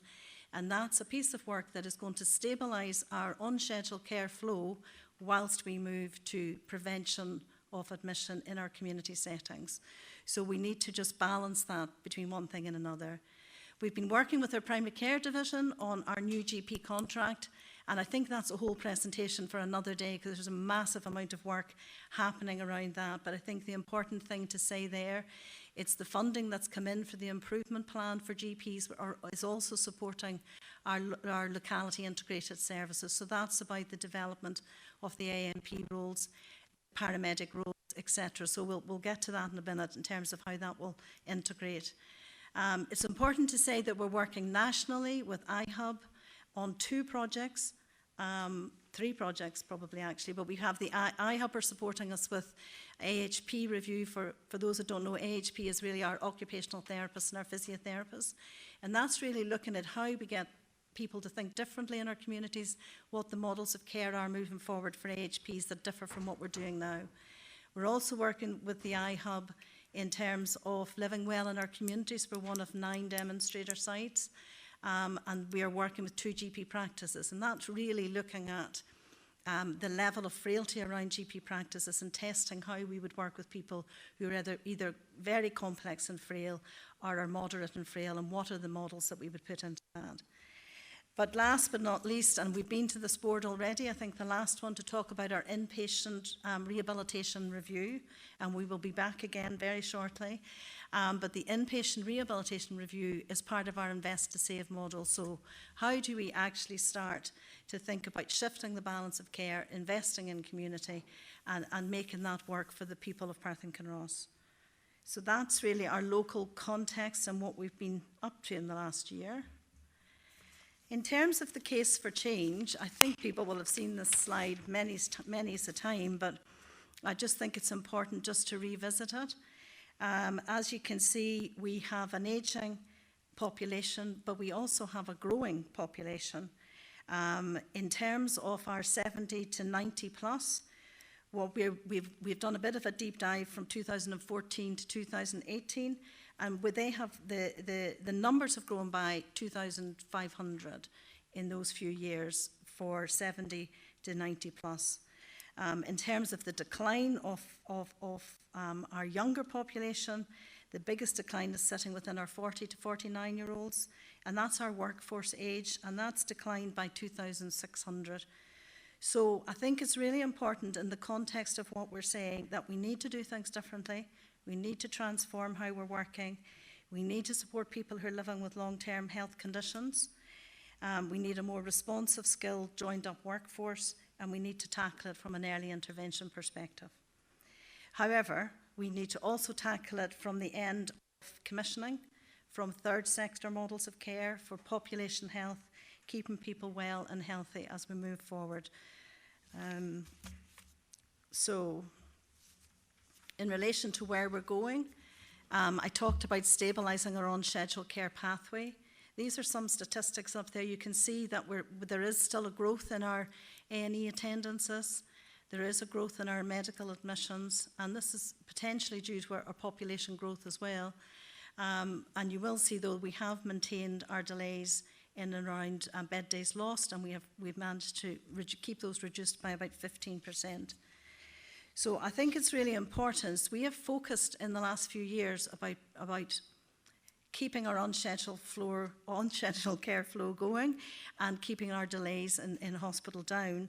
However, we are not going to stabilise that and keep it stable, albeit we're within the Scottish average at the minute, unless we start to do things differently in the community and we get to those preventable admissions that allows us to stabilise our whole system. So a little bit just of a diagram there in terms of what we've invested in and how we can maybe do that more as we move forward. We're not quite there, but in terms of our bigger budgets that we have, we're looking at inpatient services, and that cuts across acute services as well, care home placements, care at home, large hospitals set aside, and they're Transforming Tayside are now doing a review of emergency and urgent care. So how are we managing to be in and around that and look at what we need for our workforce moving forward to sustain people in the communities where they want to be? So far, in terms of our investment and redesign, we're looking at a redesign of our medicine for the elderly team. That is still in the process, and we have not concluded that. We have appointed an intermediate care GP specialist, which has been invaluable. Her name is Lorna Dunlop. She's come from South Ayrshire, where they've created this model very successfully in terms of reduction of admission around agreed pathways of care. We need to think moving forward. We're looking at our specialist paramedic role, and our investment, as I've talked about earlier, has been in and around enhanced locality teams, social care officers, in particular rapid response, community respiratory service. We have a budget proposal for investment further in our care, our CAPA service, and again, we have a programme around technology-enabled care. And I've spoken to you before about intermediate care and step up and step down. On the right-hand side, you'll see the outcomes there that we're looking to achieve as we move forward. So, what is Links about? And this is quite hard to explain, but I'll do my best, and Kareem can maybe help later. So, it is a whole system redesign. So, this is about new funding. It's about core funding. And it's about agreed pathways of care. So what you see there in the first three levels, we've got a single point of contact that we are looking at in terms of referrals into the system. We have a clinical triage system, which sits at AMP level. And that sits, if you see cluster 1 and cluster 2 there, for those that don't know, each of our localities probably have 2 clusters of GP practices. So we are trying to attach our model to a cluster and our integrated teams to a cluster. So there'll be 2 clusters in each locality and 2 AMPs in each locality. And then sitting below that is the integrated team. Now, this team already worked together around supporting people in delayed discharge or complex people in the community. But we are enhancing those teams by additional AHPs, additional rapid response workers as well. So the integrated team response is there to look at those people who are deteriorating in the community that might need some physiotherapy, that might need some OT, etc. The urgent care pathway is the pathway where we're looking at the AMPs doing home visits for GPs and really looking at how we can prevent deterioration. We have the scheduled care response services listed along the bottom. Again, as we move on, I mean, these are areas that we will want to think about redesigning so we can invest more in some of our third sector commissioning as well. So that's just a whistle-stop tour of who we see as part of our Link service. And just to be a wee bit more explicit just about some of the work. So these are the pathways that we're looking at. So you've got your urgent care pathway, which is your house calls for GPs. You've got your complex care frailty pathway, which is about working with people who are deteriorating. But the biggie is around anticipatory care planning. We're not good at it. We could be better. This is about developing treatment plans, informing GPs about what's happening to their patients. And I think that's really important. And then specifically, we're looking at the development of 3 specific pathways in our communities. One is the delirium pathway, because if we can prevent people with delirium being admitted to hospital, it's a much better journey for them. We're looking at a urinary tract infection pathway, because again, one of the biggest admitters to hospital, and our COPD pathway. So these are pathways that will be designed, are in the process of being designed, I should say, within our Link service. But the big part and change for us is the person-centred, patient-held management plan. We are working at a much more robust approach to this. And we have the management plan collated, it's there, and what it includes are things like, I'll not go into all the detail, but our anticipatory care planning, our frailty scales, so that people are coming in and out of the house and they can note if somebody looks frailer, because the scale is there, it's very pictorial. And we're looking at, for example, hydration scales. A lot of people go into hospital because they're dehydrated. So again, these will be in the person's home, and anybody that comes in and out will be able to see that. So in terms of potential preventable admissions, we've just given you some detail there about what that looks like. So we've got this information from the list people. And they've done some work on the coding around that for us. So the coloured streams there are the pathways that we are developing and putting in place around delirium. The green is COPD, and urinary tract infection, cellulitis is another. So if we can work specifically on these pathways, so for example, in 2019, we had 555 admissions across some of those areas. So if we're looking to reduce our emergency admissions, this is by focusing more on the pathways, we should be able to be able to do that. So in terms of patient and client outcomes, obviously what we're wishing to achieve is a comprehensive assessment and support in somebody's own homely environment, seamless, timely, flexible and coordinated care, personalised care based on outcomes and goals that the person are setting for themselves, optimisation of independence and well-being, improved information and advice and support to reduce isolation.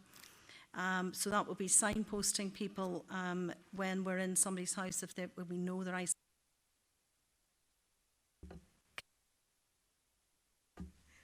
connected.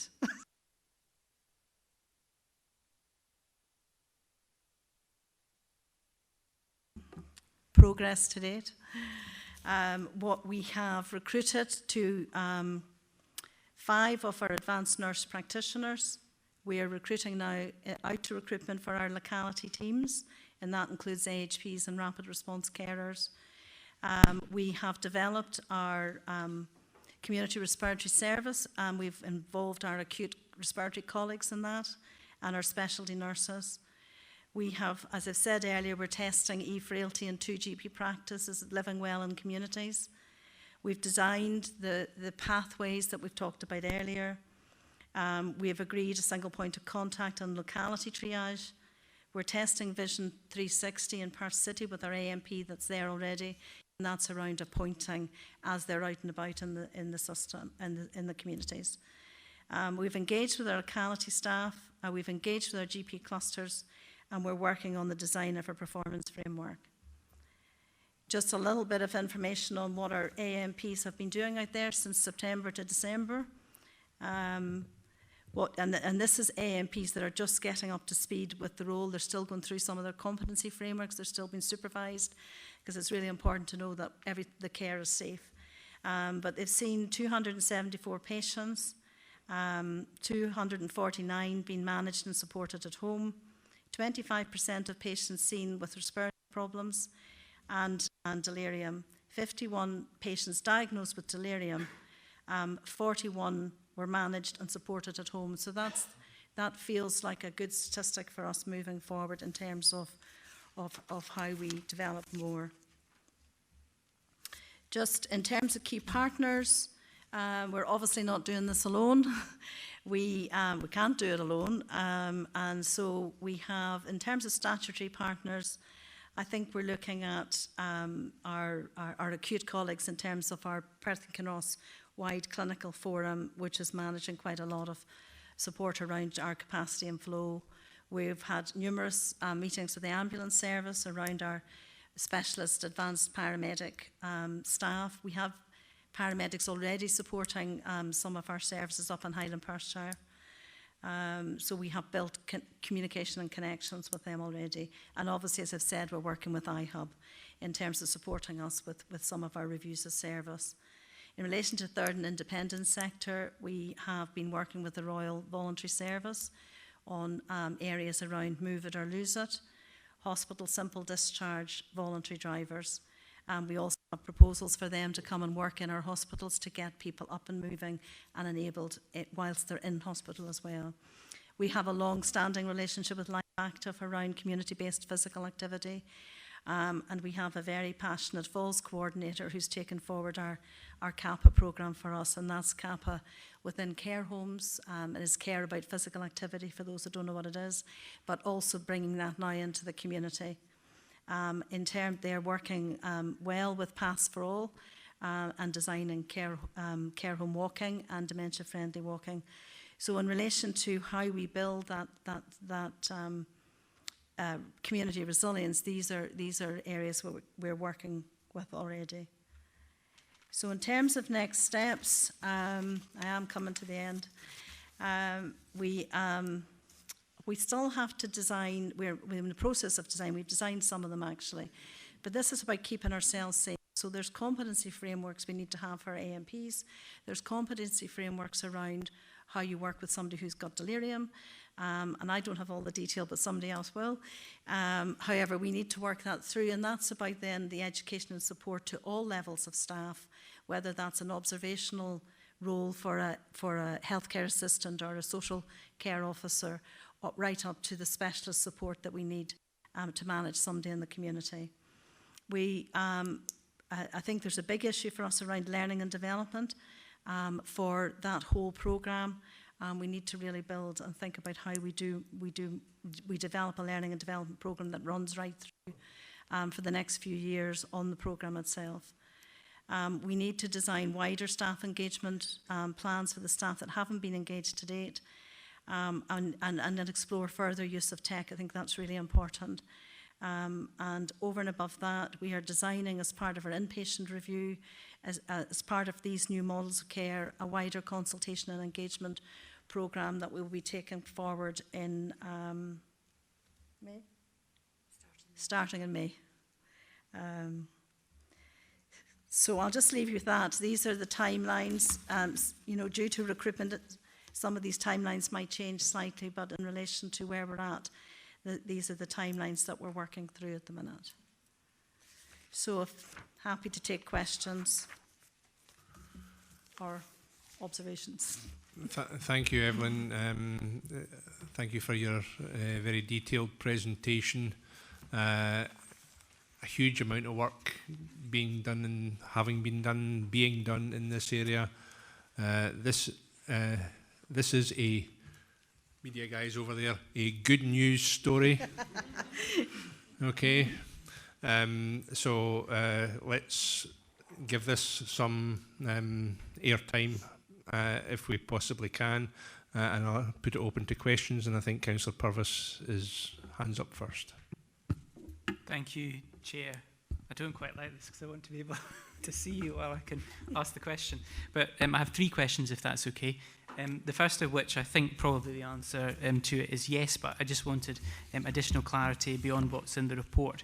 It's just about the funding in the past. Obviously, the South locality was not given the full funding initially, and the other localities had that amount. I know you reference in the report about equity of access to services. I'm just seeking assurance that the additional money that we put in for enhanced community support, the South locality will be brought up to the same level as everywhere else before then all the 3 localities are given additional funding above that. The answer to that is yes. Okay, thank you. The second question is about intermediate care, and you did reference that you had been working with others to find out their experiences from other areas with this.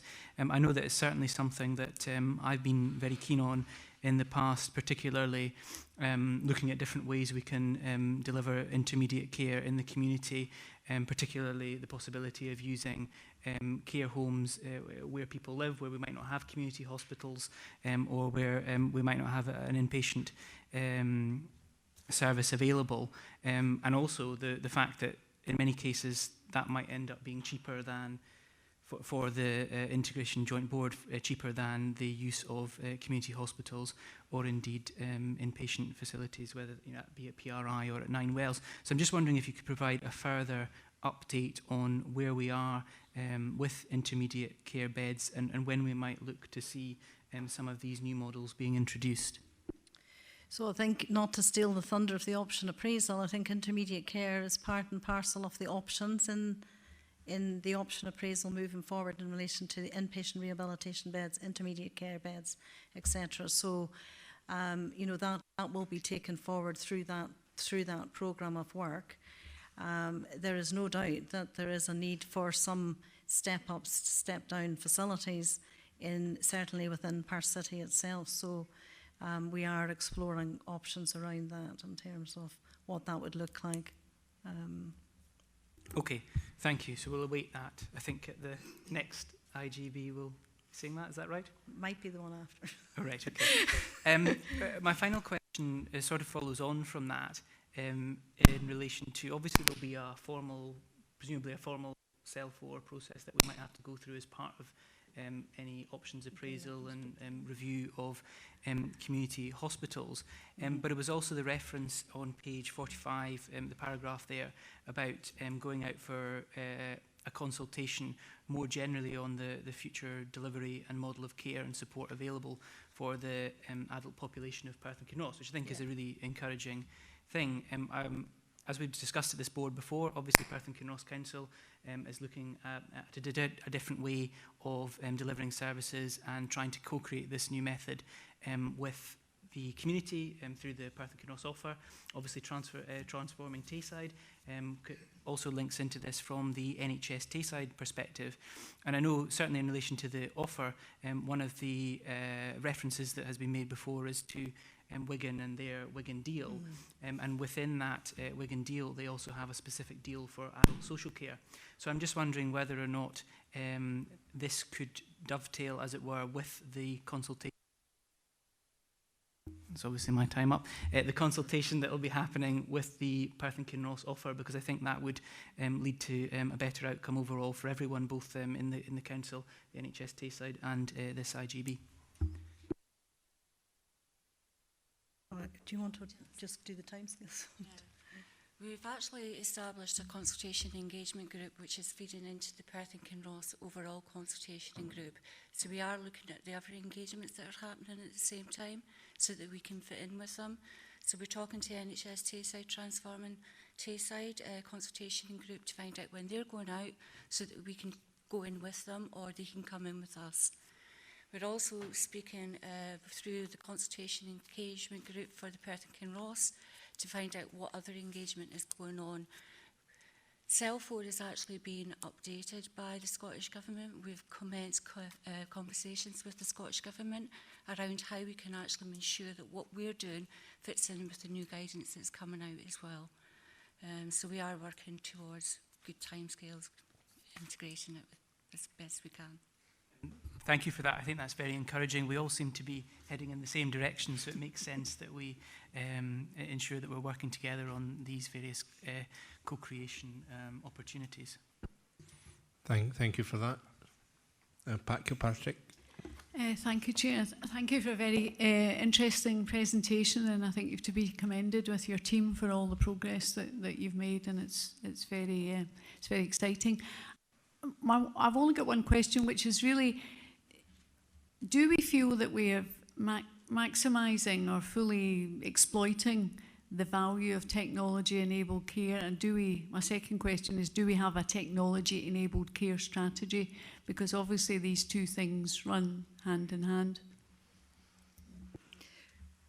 So I'm not the expert in that, but Diane might want to answer.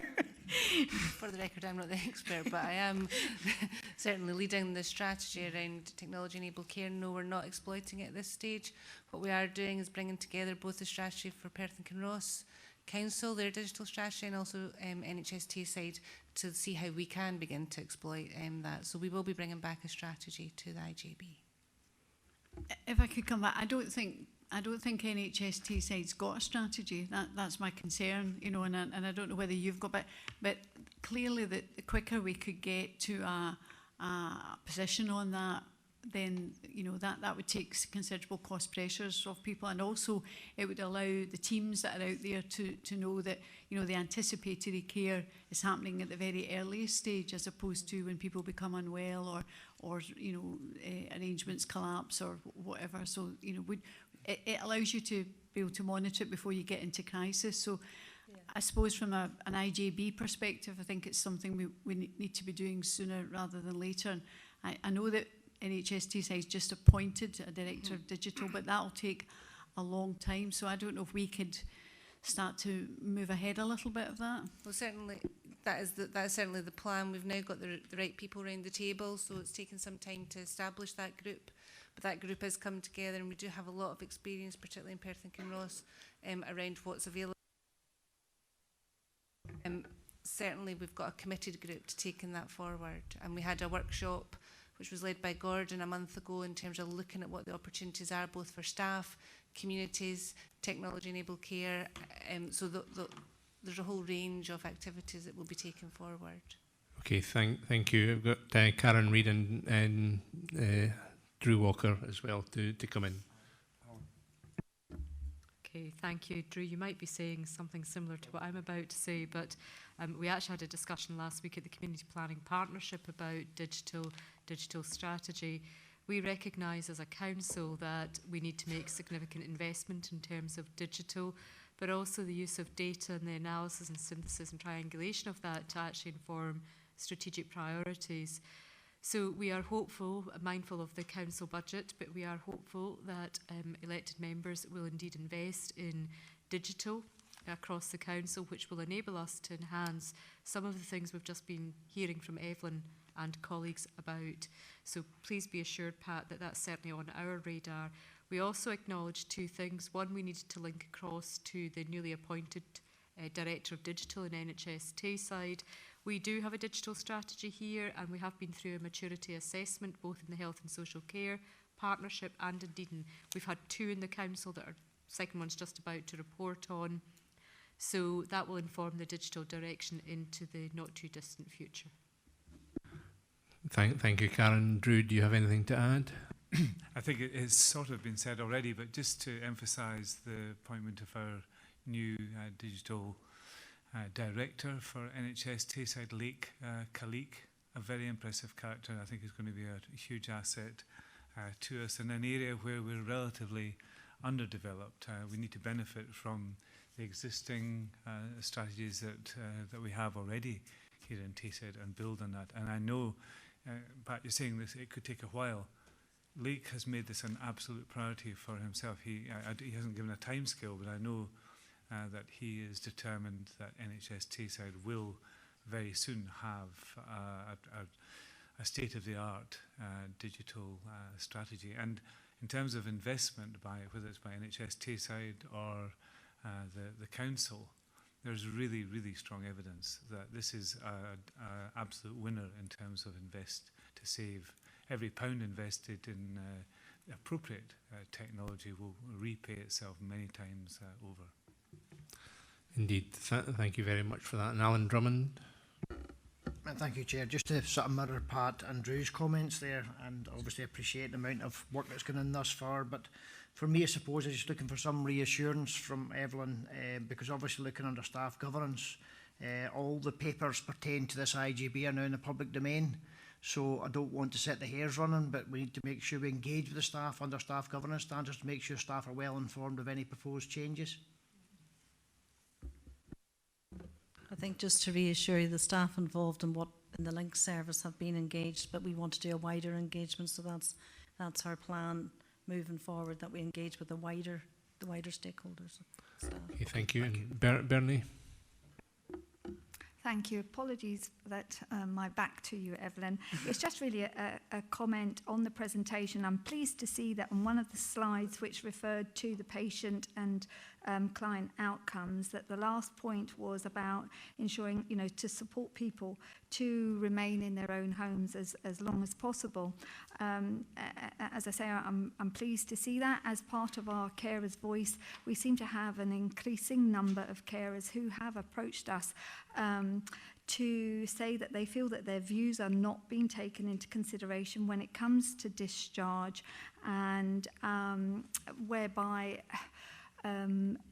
they feel that at least they should be given the opportunity to try, if they are willing, to have their partner, their loved one, return home with them. And it does seem sad that they don't have that opportunity. So I'm pleased that if this is what's coming now, that we are really going to focus on the opportunities for people to return home if they possibly can, and most definitely if their families are wanting that to happen.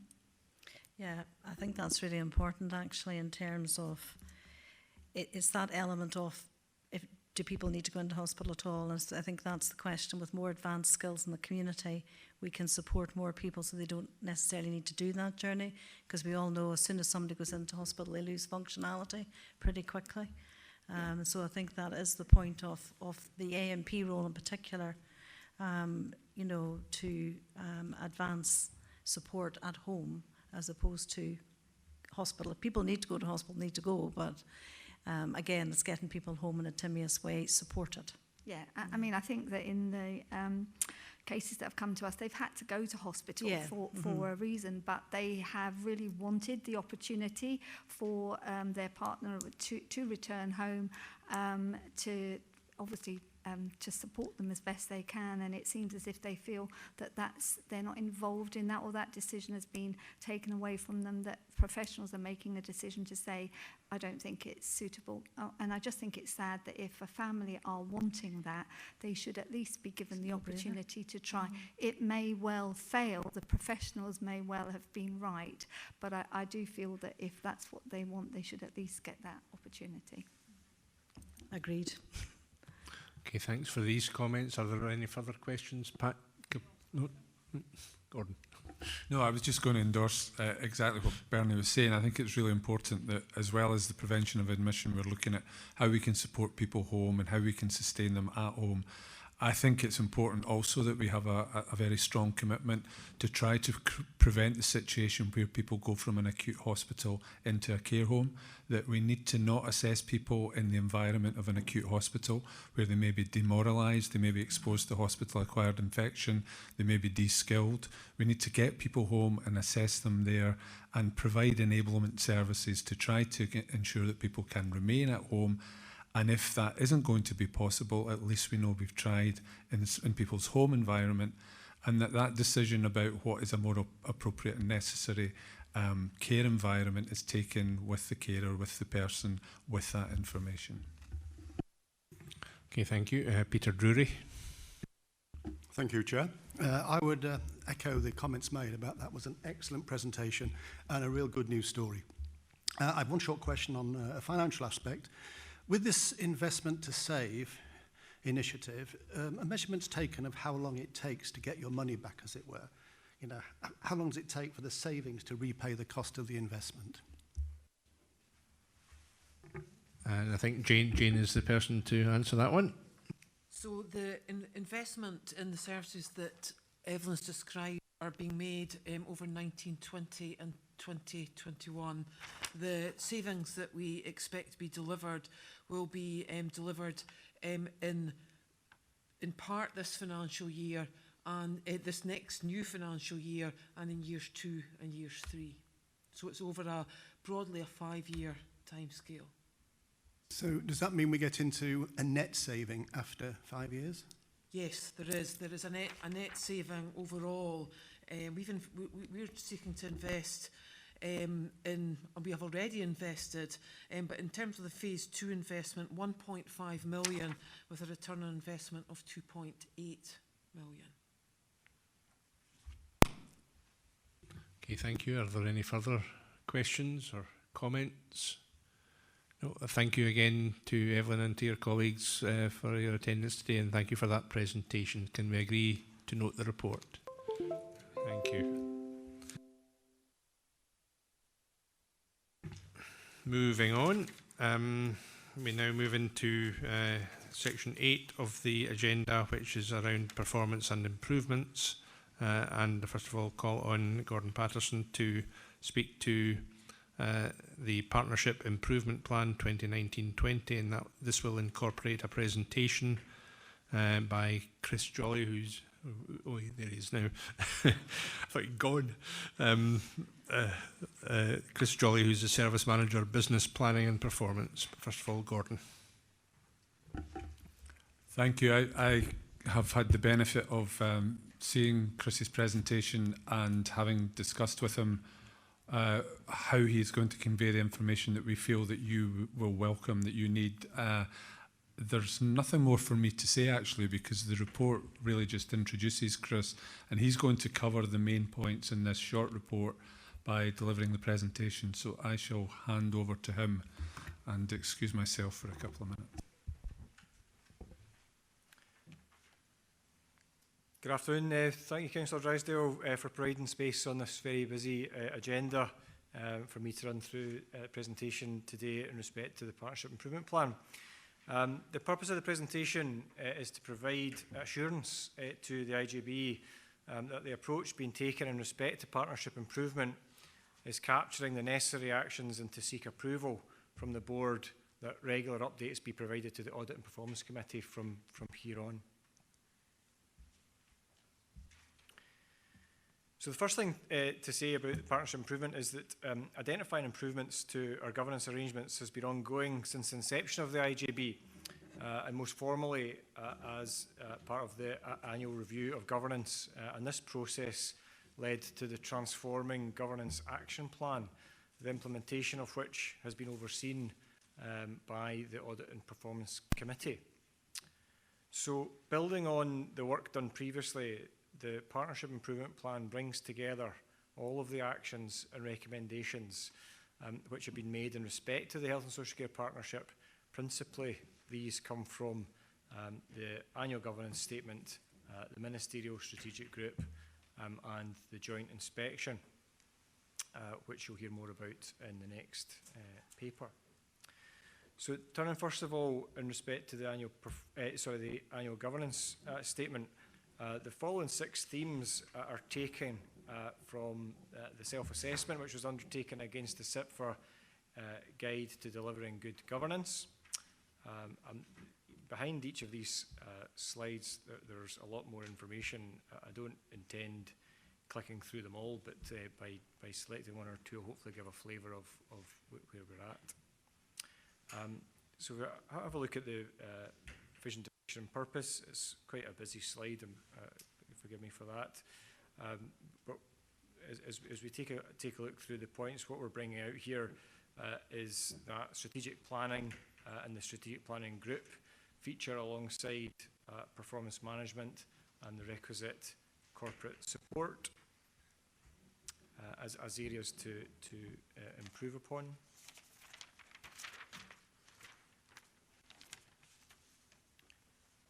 If we have a look at one of the other sections, forgive me, there we are.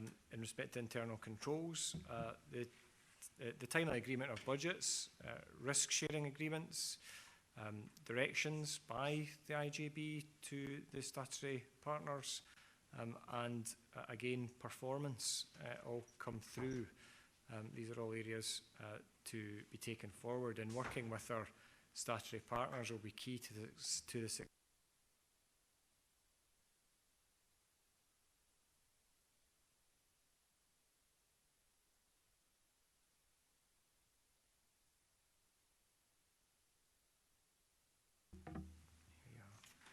It sounded very loud to me. I don't know how it sounds to you.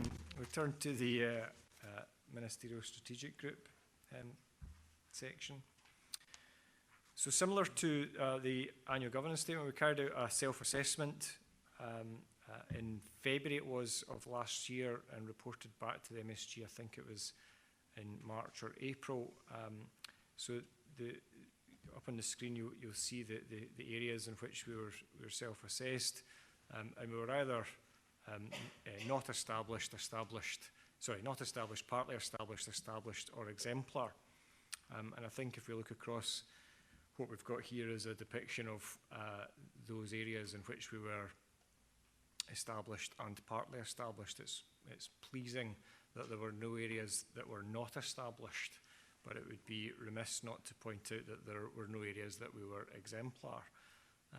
And I'm reminded by a comment that was made by David Williams that some of you may have heard also when David provided a facilitation of a development session for IGB members a week or two ago, when he just took the time to make the point that no matter where we are on the journey from not established to exemplar, there'll be work to do in all of these areas on an ongoing basis, because, as we all know, nothing stands still, and if you were exemplar yesterday, the world might have moved. So we need to be aware of them all.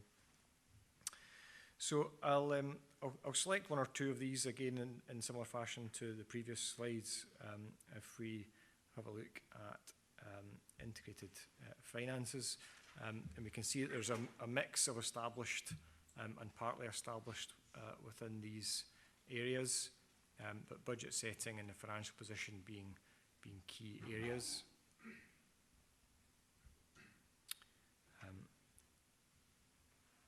If we look at the effective strategic planning, if I can find it. There we are. Again, a mix of established and partly established, but strategic planning and the capacity to do so being highlighted here as areas to be developed. And then meaningful and sustainable engagement, all areas partly established, and particularly pulling out the requirement and desire to sustainably engage actively, particularly in relation to our carers. So again, going back to the main slide and turning to the joint inspection, I don't intend to go into detail here. As I mentioned a moment or two ago, I think the next paper on today's agenda discusses the recommendations from the joint inspection, but I just wanted to capture the 9 recommendations here and demonstrate their inclusion within the wider partnership improvement plan. So turning to the partnership improvement plan itself, this slide seeks to capture pretty much everything that I've discussed so far, and 1 or 2 things that I'm just about to move on to. So there are 80 individual actions, and the partnership improvement plan is the tool which is now being used to manage the partnership's continued journey to improvement, and the creation of the PIP, as we like to call it, is itself a response to one of the recommendations from the Ministerial Strategic Group. So looking at 80 recommendations overall, so we've gone through an exercise of recognising that some of those cross-cut and there are recurring themes, and we've pulled out some priority areas. So we've truncated those into 37 individual actions. And as I say, the 5 priority areas were then identified.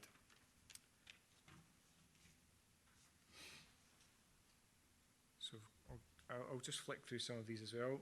So if we look at the Strategic Commission Plan, what you're seeing here is a snapshot of the working document, which is the improvement plan itself. I don't expect you to be able to read that necessarily, but it's just a demonstration of the fact that a document exists and there is work ongoing to progress the actions that are that we need to take forward.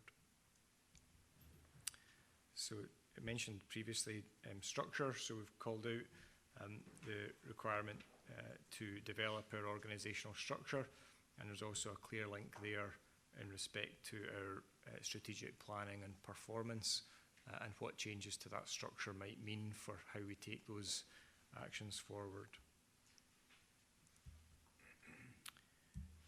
Again, I've mentioned it 2 or 3 times already, but that's largely because it was a recurring theme through the 3 separate bodies that have placed recommendations and actions upon us, and the need to develop a performance framework and what that means for our ongoing reporting in both internally and externally.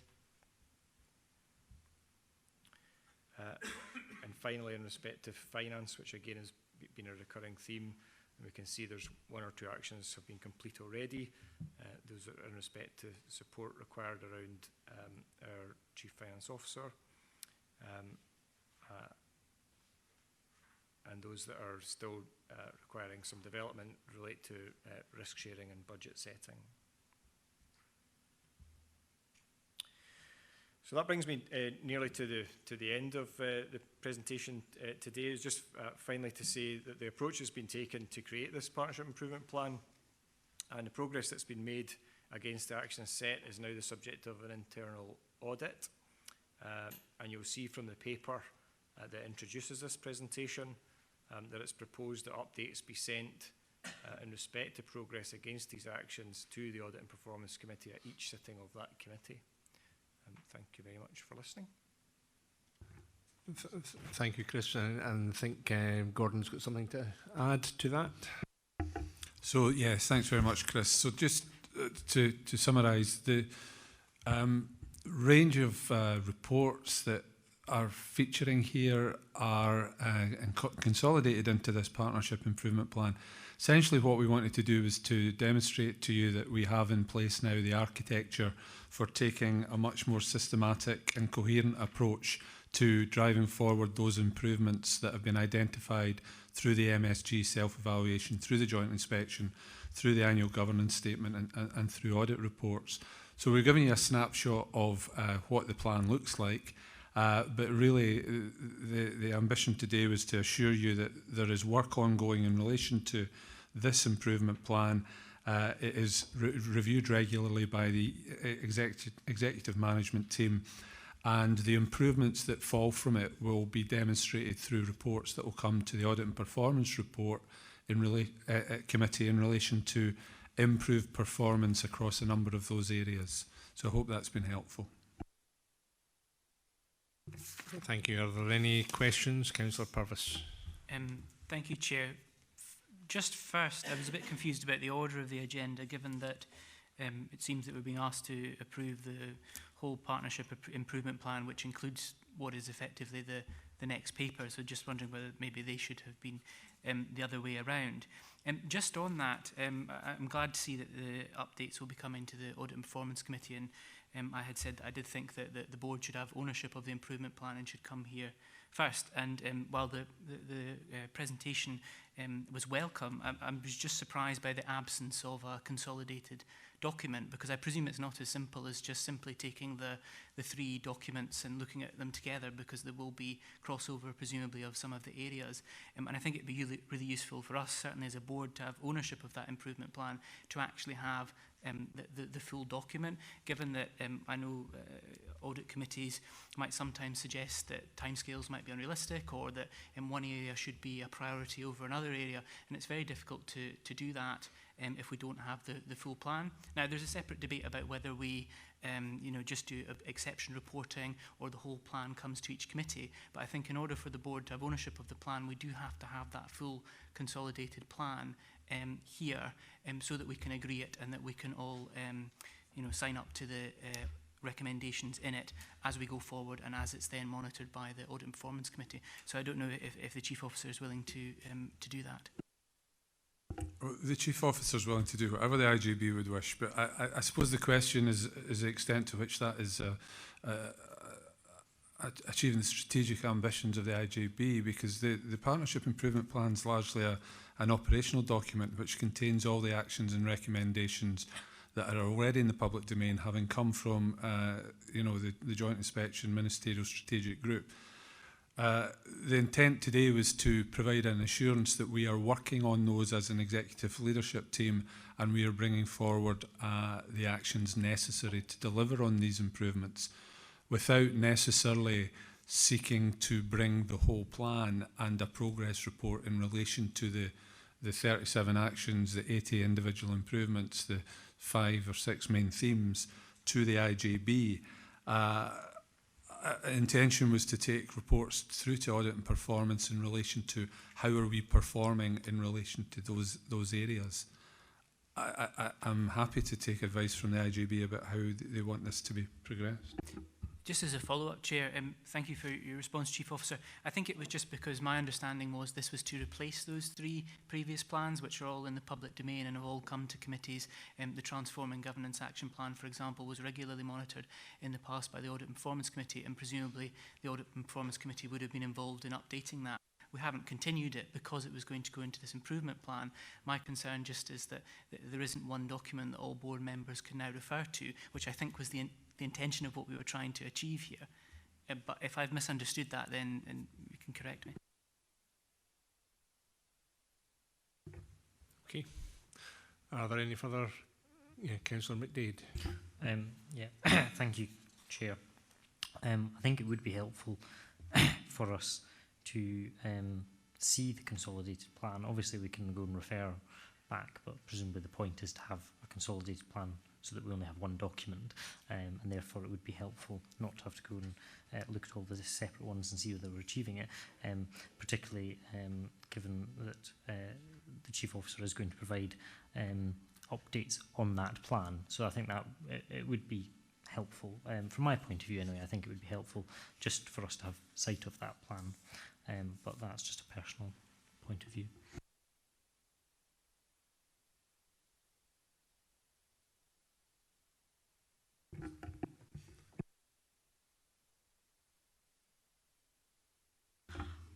That's okay, I'll forgive you, Councillor Drysdale.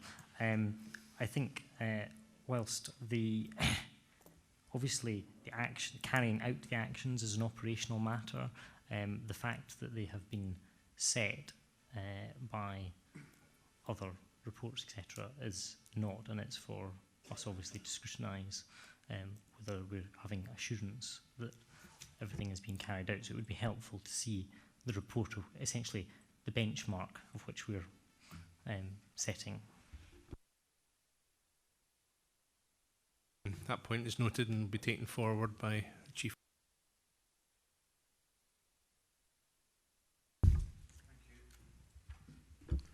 Thanks, Chair. Good luck with your microphone. I've got a choice of 2 mics here, so I think I'll have more luck than some.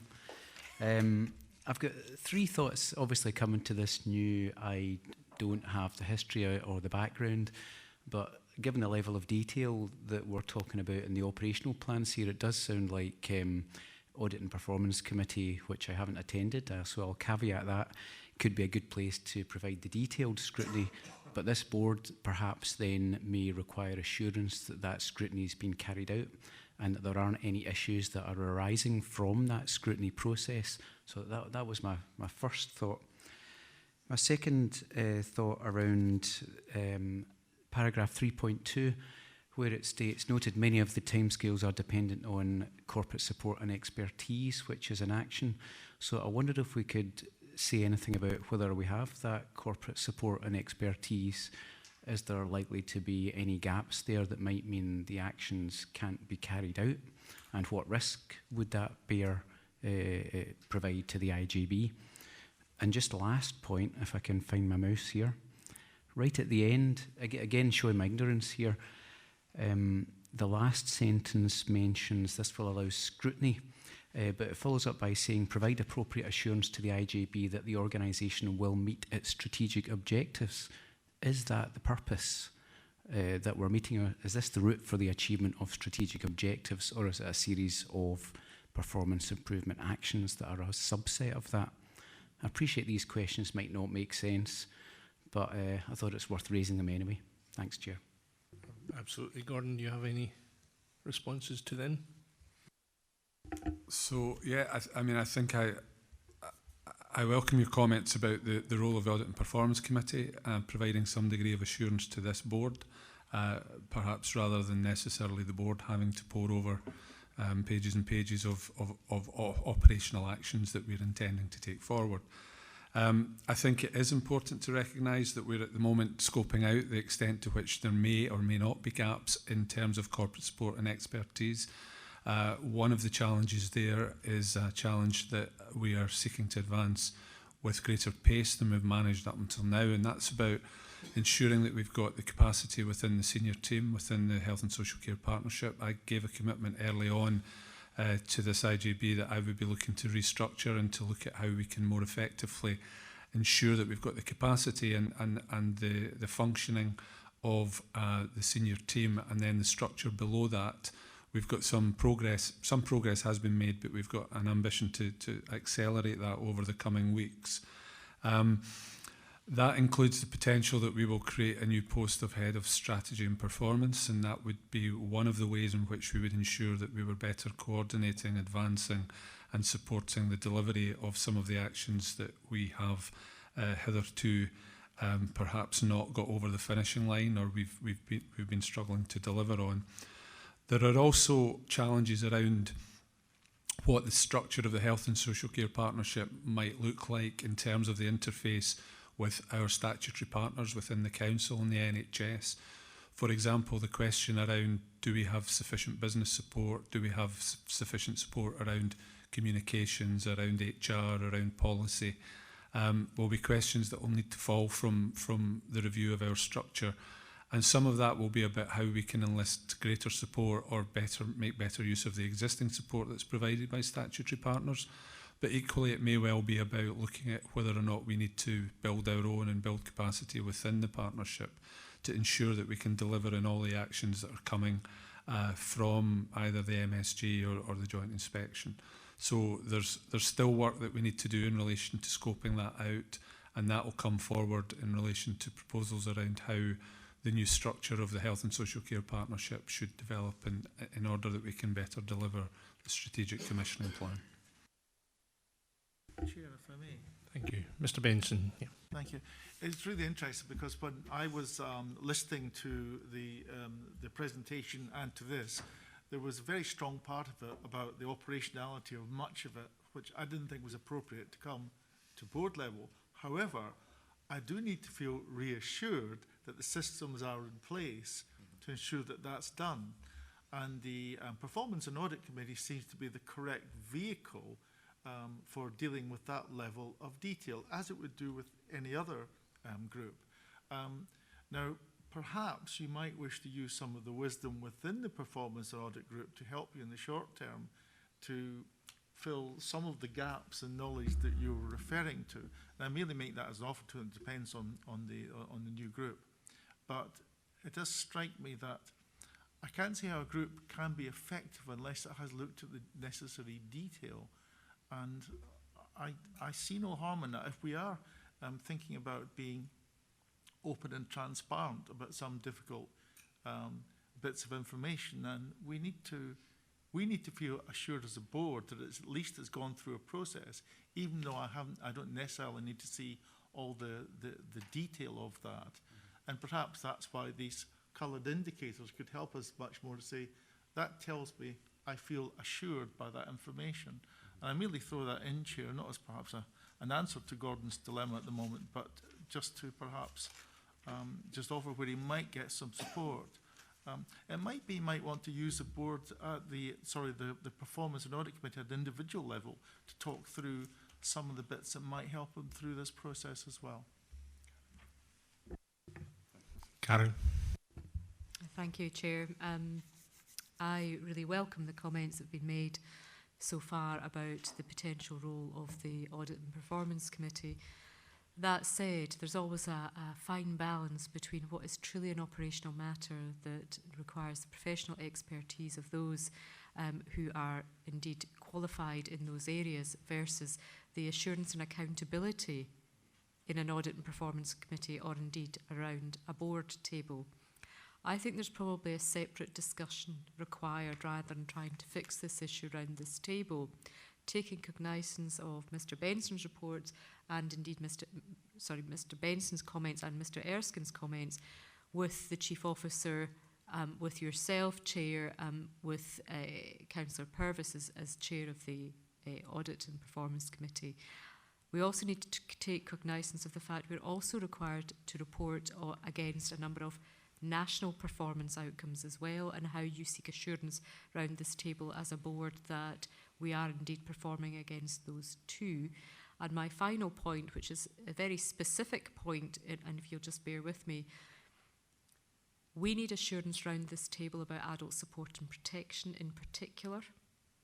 And I'd like to see that as an item that we hone in around this table. So as Chair of the Chief Officers Group, I have assurance that the necessary improvement actions are being taken in the context of adult support and protection. And the reason I say that is that firstly, we need to make sure that vulnerable people are safe. And secondly, I suspect that we'll have some additional scrutiny around that in the not too distant future. Thank you for these comments. And Councillor Purvis, would you like to come back in? Yes, I would just like to clarify some of the points that have been made. I have made the point in previous discussions with the Chief Officer and indeed the Chief Financial Officer that I entirely support the Audit and Performance Committee's role in monitoring the improvement plan. And I think perhaps that there might be a difference in understanding as to what the improvement plan, the improvement action plan for the entire partnership was looking to achieve. I wasn't asking for any further detail in terms of operational matters, and clearly it's for the Chief Officer to decide the level of detail which he brings to the IGB. My point was simply we've previously accepted the three component parts of this improvement action plan, or will do once we have the next paper at the IGB, and it was merely for the convenience and ease of board members in referring to that a consolidated one at the same level of detail as has already been agreed be provided. That may mean that that's a separate document from your improvement plan that has reference to individuals and those who are charged with carrying it out at an operational level. I just wanted to provide that additional clarity about what I was asking for, because I think it might have been slightly misinterpreted. Okay, thank you for these comments, all of which are noted and will be taken forward. Can we agree to note the report? Thank you. Okay, moving on. 8.2, Joint Inspection of Adult Services Improvement Action Plan. And over to you, Gordon, again on this one. Thank you, and acknowledging Councillor Purvis's comments, this is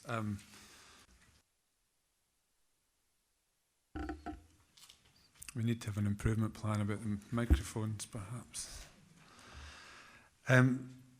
So, members of the IGB will be aware that the Health and Social Care Partnership was the subject of an inspection, a joint inspection by Healthcare Improvement Scotland and the Care Inspectorate, which concluded around about spring last year and published the report. There was a slight delay over the summer, published the report in September. At that point, we provided a report to the IJB on the findings of the inspection report and gave a commitment that we would come back with an update in relation to the actions that we've taken across the 9 main recommendations in the joint inspection report. To remind members, the focus of the inspection, which was a retrospective looking back 2 years, was around the activities that the partnership's involved in terms of strategic planning, commissioning, performance management, strategic leadership. The report was essentially then looking at the enabling conditions that had been put in place at the point of integration in order to ensure that the partnership was functioning as effectively as possible. It was clear from the brief and from the remit that the focus of the inspection was less about the effectiveness of our efforts to improve outcomes and how effectively we were performing in terms of outcomes. So coincidentally, around the same time as the inspection report was published, with some significant criticisms of the arrangements that we had in place, colleagues will remember that we published the annual performance report, which highlighted that across a range of indicators, we as a partnership were outperforming Scottish average, and we were delivering high performance across almost all the indicators. So there's a bit of a dissonance there, and I wanted to explain that this inspection was really about the arrangements, the conditions, and the ways in which the partnership was effectively delivering on strategic planning, commissioning, performance management and strategic leadership, rather than on delivering improved outcomes for citizens in Perth and Kinross. Inevitably, we have been working very hard to look at how we can deliver improvements in relation to those aspects that the joint inspection highlighted. And as I say, the 9 recommendations are included in the report, and the action plan that is appended has now been submitted to the Care Inspectorate, who are leading on the follow-up work, and we have a meeting scheduled for them early next month, I think, or later this month. I don't propose to go through the detail of the action plan, but would draw your attention to the way it's formulated. We've identified what the priorities are, we've identified what action's been taken, we've cross-referred to the Partnership Improvement Plan that you've just seen. We've identified who the responsible officer is, the timescale.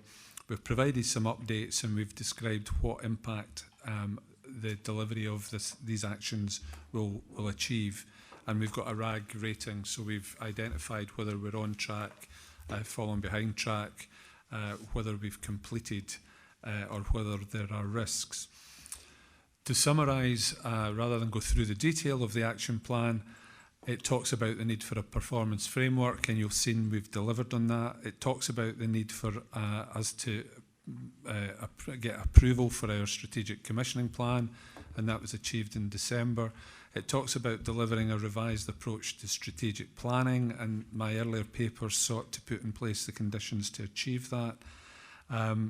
The inspection talked about the need for us to review and prioritise and redirect our available resource, and that's something about the corporate support, but it's something about work that we've done to look at how do we support the delivery of these ambitious plans, programmes and strategies, and have we got sufficient capacity?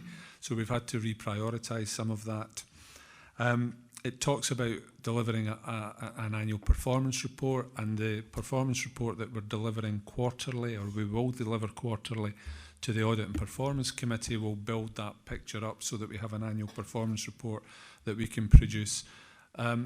The challenge for us is to move beyond just reporting on the national indicators and looking at how we can get a richness of performance information that is more effectively reporting in a qualitative way about what difference we're making to people's lives. What are the outcomes, what are the impacts, rather than what are the inputs and what are the processes. So we're challenged about that, and we're looking at how we can do that.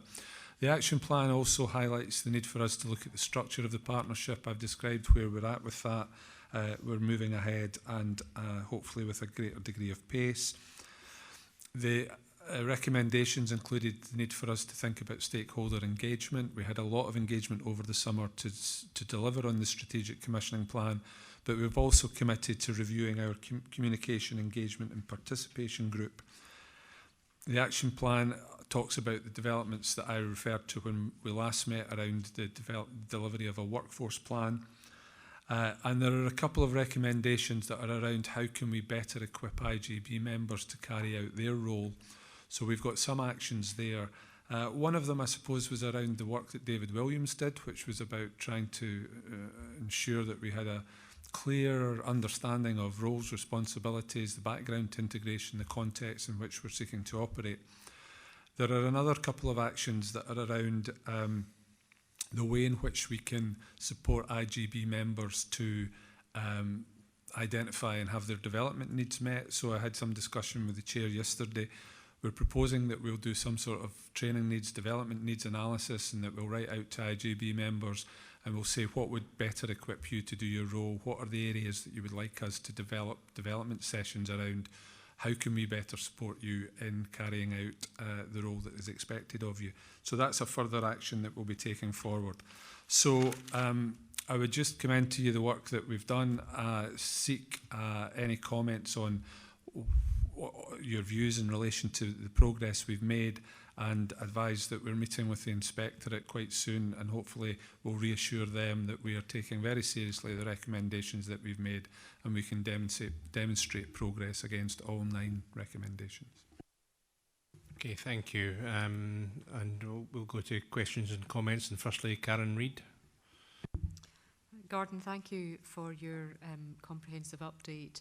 In terms of the improvement plan, a number of the timescales are 31st of March, bar 1, which is April, and the RAG rating is sitting at amber for every single action.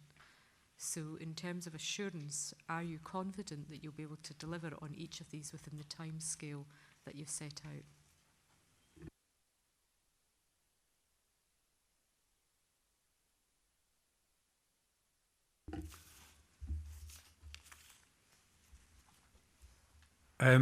So I think it's important to highlight, though, that some of the challenges here are that while the Inspectorate have identified a headline action that we need to advance as a priority, we have also cross-referred to the Ministerial Strategic Group and audit reports and recognised that there are a number of component parts which might have different timescales and may contribute variously to the effectiveness of our delivery against that headline. So I would like to be very confident. However, I am hesitant about being able to say that in relation to all the component parts which don't have individual RAG ratings, we may be in a position where some of those may slip, and that may have an overall impact on our ability to deliver. But we are going to be challenged if we don't do that. So what we will be doing is looking at what is the action necessary, what progress have we made. The executive management team will continue to monitor and looking at advancing these actions so that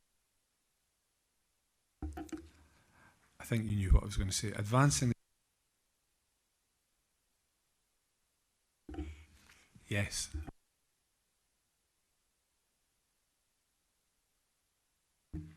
So on that basis, and this is a matter for voting IGB members, but would it be appropriate then, there's lots of different actions grouped together under each area, and I think what I hear you say is a number of those will be achieved within timescale. That may well alter the RAG rating. So my suggestion, as I say, it's a matter for voting members, is there's an update report at the next meeting to actually set out what, well, perhaps not the March meeting as a single item agenda, but the one thereafter, there's an update on the action plan to set out what's been achieved and what remains outstanding in terms of the joint inspection. Agreeable to you? Absolutely. If that that was a question of the other voting members, absolutely, I'm happy to do that. And the ambers should be turning green or blue, and if they're red, I'll need to come back and explain what we're doing about that. Jackie. I suppose really a further issue for the IJB would be to say where those have not been completed, where they can be incorporated into the improvement plan that we've just seen, so that we're clear that certain actions have been taken forward, but some of them are much more longer term than and can be achieved by April, so they need to be part of a longer term improvement journey, and I think we'd want to see that in the previous document that we were discussing. Okay, thank you for that. Councillor Purvis. Thank you, Chair, and I'm happy to endorse the suggestion made by the Council's Chief Executive. I wanted to make a specific suggestion in relation to one of the priorities, which I hope will be viewed as being constructive. On page 64, the second action under 9, the priority 9, it talks about enhanced information sharing to all the board to fulfil its governance role. And I know that there are a number of examples in the past where there hasn't been equity of information for all board members, and I don't think that's through, I don't think that's intentional on anyone's part, but there are examples where, whether it's community hospitals, that some board members who might have community hospitals in their wards are informed as a courtesy by the Chief Officer, or indeed on services that are commissioned from NHS Tayside, that NHS Tayside board members, both those who are on the IJB having been appointed by the board, but also the Council's representative on NHS Tayside, are informed of certain things, and other local authority board members are not. Similarly, I presume there are instances where board members who are appointed by virtue of being members of the council are informed about things, but NHS Tayside members are not. And I think probably the people who are worse off in this are the non-voting members, who often probably don't get some of this information at all. So I think the point is, it's not about having any further detail, just to clarify that in terms of operational level or anything like that. It's just about equity of information for all board members, both voting and non-voting members. So I'm not going to make a specific suggestion about how we achieve this, but perhaps some kind of formal information sharing protocol might be something that the Chief Officer could look at updating, simply to ensure that all board members, and presumably this works with our partner organisations as well, at a higher level, to ensure that everyone gets the same information and are therefore better able to make informed decisions. So I would ask if the Chief Officer is happy to take that forward. Yes, I mean, we wouldn't want to be perpetuating a situation where there was any inequity in relation to when people are able to access what information. So, and I suppose I wasn't aware that had been a situation or an issue of significance hitherto. So to mitigate that, yes, I think that's probably a very helpful suggestion, and we can look at how we can do that. I can certainly give specific examples to you. No, offline. I didn't want to air them all at this committee. That was why. Okay. Thank you for these comments. And if there are no, Mr. Erskine. Apologies, just got in at the last minute there. Thanks, Chair. Again, just for more understanding, perhaps on my own part, but if we look at the first action or the first inspection priority around improving approaches to performance measurement and management, and then linking that back to an earlier line, which is to ensure the strategic planning and commissioning process achieves better outcomes for people. That's the bit that's key for me. And what is it that we report to the IGB? Because David Williams very helpfully talked about performance management, measurement and reporting, and some things go to NHS Tayside, some things go to the council, and some things go to the IGB. So I'm just really looking for a bit of assurance that what we'll get here will be the things that will allow us to assess whether these better outcomes for people are being achieved in relation to the IGB side of things. And I think that was my only question. Thank you. I think that's a helpful suggestion, it's a helpful comment and question. We do need to be sure that what we are taking to which committee is the right thing and at the right level. So, you know, there has been an ambition to get better and more regular performance information to audit and performance, the clue being in the title. I think Councillor Purvis would agree, a sense of frustration that the focus has been far too much on the audit portfolio. So I think the question will be then, what does the audit and performance present back or what do we present to the IGB on the basis of having been considered by audit and performance? Certainly there is a regular update from the audit and performance chair to the IGB, which goes some way to provide that level of assurance. But that might not be the same as the IGB itself seeing information, data, performance data in relation to how well we are doing. So I think we need to look at that. We need to be clear about what the IGB's expectations are. Karen Reid wants to come in, but the chair might also have a view on that. Karen? Thank you, Chair. I think the points are well made. We do have an opportunity twofold. Firstly, there is a requirement on us to look at the whole integration scheme, and part and parcel of that may well be about reporting and accountability, and therefore taking the roles and responsibilities around governance into account. So that would be a good point. There are some quick wins I think we can do quite quickly. What we need to caution against, and only where it's necessary, is reports going to umpteen different committees across the three respective partners, because there is a logical time scale for those to happen, but actually there needs to be a question about what is the point of this.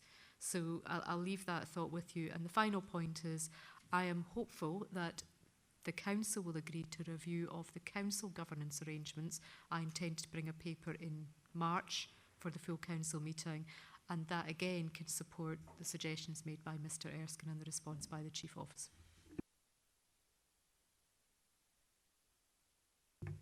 It's helpful. And Jane, I think you want to come in as well? Yes, just very briefly, and Gordon won't thank me for this, but he did make a throwaway remark in some ways around that the Audit and Performance Committee had spent too much time on audit and governance. I would say I think they've spent the appropriate time on audit and governance, and perhaps where the gap has around performance. So it's just to make that absolutely clear. I think the time spent by the Audit and Performance Committee on the issues for which it's responsible have been entirely appropriate. I think if Gordon, you want to come back in on that?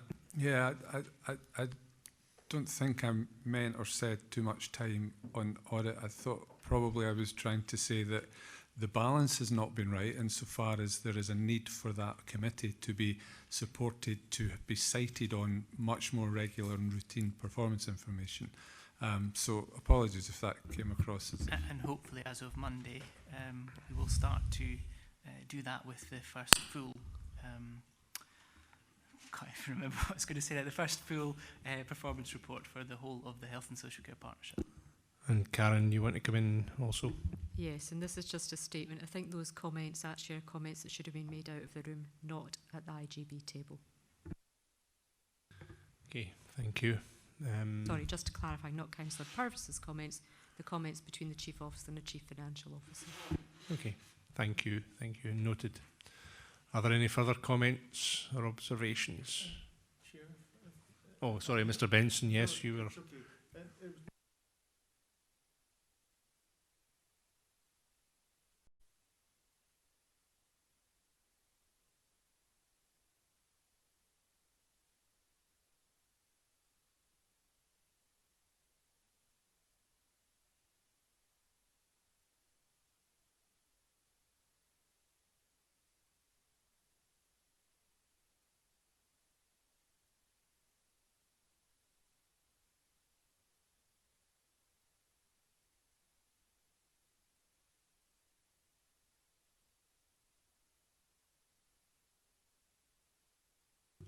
That in future. Yeah, it's something for consideration.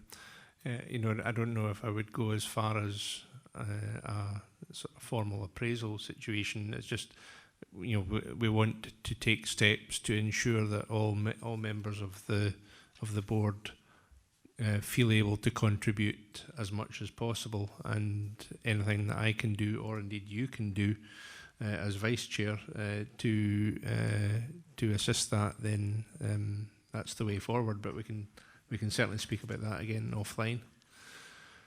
Karen. Sorry, I think Councillor McDade had his hand up before me, so I'll defer to him. Thank you, Karen. I know, how could you miss me? Councillor Rice, you're talking of me earlier, now missing me here, but anyway, I'll forgive you again. I think, Councillor, I was about to promote you there to a councillor, perhaps demote you, I'm not quite but I think Mr Benson's comments are interesting in terms of how we might look at supporting development of board members. Obviously we have development sessions already, and that's designed to improve our knowledge and expand our knowledge in areas. I think given the complex membership history, shall I say, since I joined the board 2.5 years ago, and I think, Councillor Drysdale, you might be the 5th chair in my period. It might be quite difficult for the current situation for board members to enter into a formal appraisal system, but there might be a much more appropriate appraisal style where we look at where board members ask for specific development in terms of what they would find useful. I think that might be more appropriate given our regularly changing membership. Yes, I'm hoping that there's not going to be any more changing membership, but you never know. Karen, no.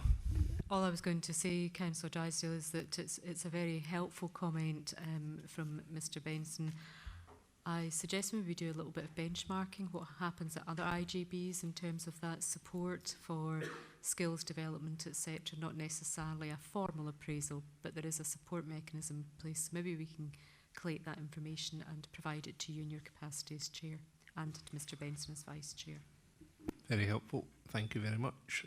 Okay, can we agree to note this report? Thank you.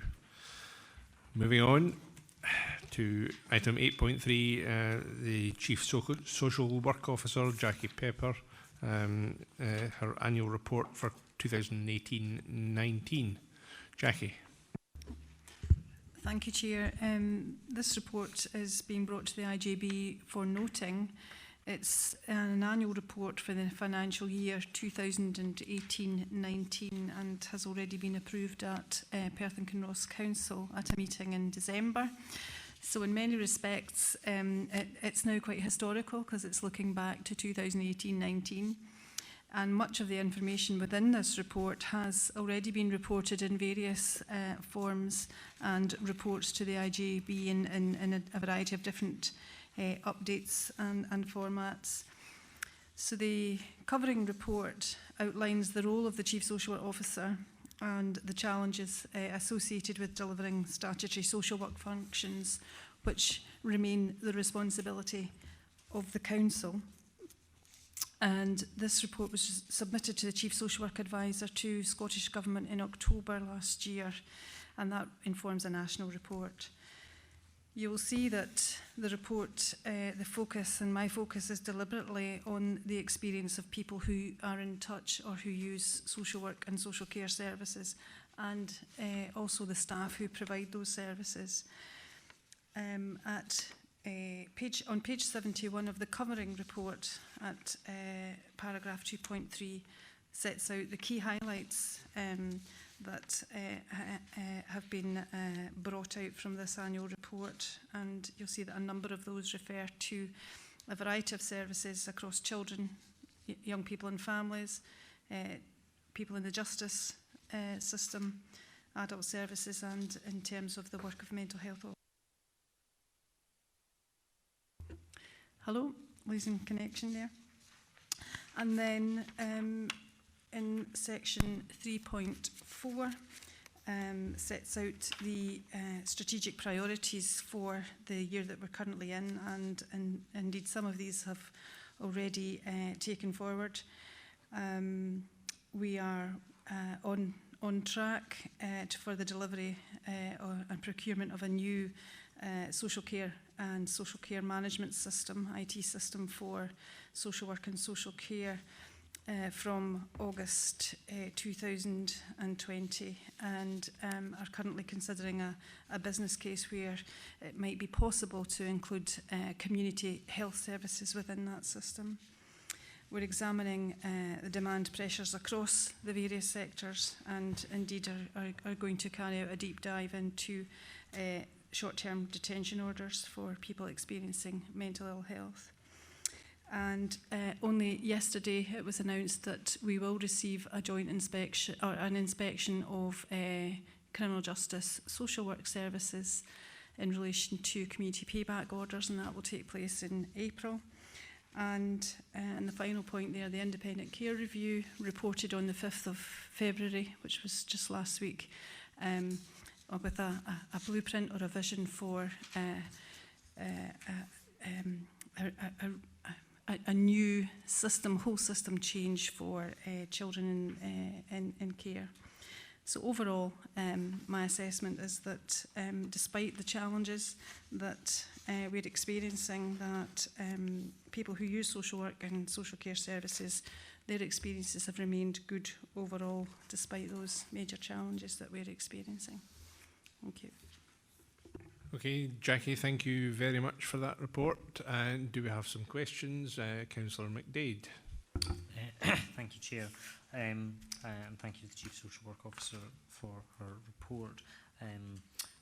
Although I've previously seen it in another body, as is often the way with these reports, I do have a question around the REACH project, which I think there was quite a bit of talk around when it was first being explored and launched back in sort of the 2017-2018 period, but it's mentioned throughout your report quite regularly, actually, and I think it would be helpful just to hear from you an update on how you feel that has gone, because I think there were a lot of concerns at the start about what was a really ambitious project, but it's been a really good success, and I think it would be helpful just to give you this opportunity to tell everyone what a great success it's been. Thank you. Just to outline that the development of what's now called the REACH project was a transformation project sponsored by the Council, and indeed attracted some transformation and investment to remodel our residential care provision, and involved the closure of our only residential unit, which provided for 3, possibly 4 children and young people. And the vision behind that was to create a multidisciplinary team who could work with a much greater number of children, young people and families or children over the age of 12, with a view of preventing the need for care. And that team is working in a flexible way, in an intensive way, with families in their own homes.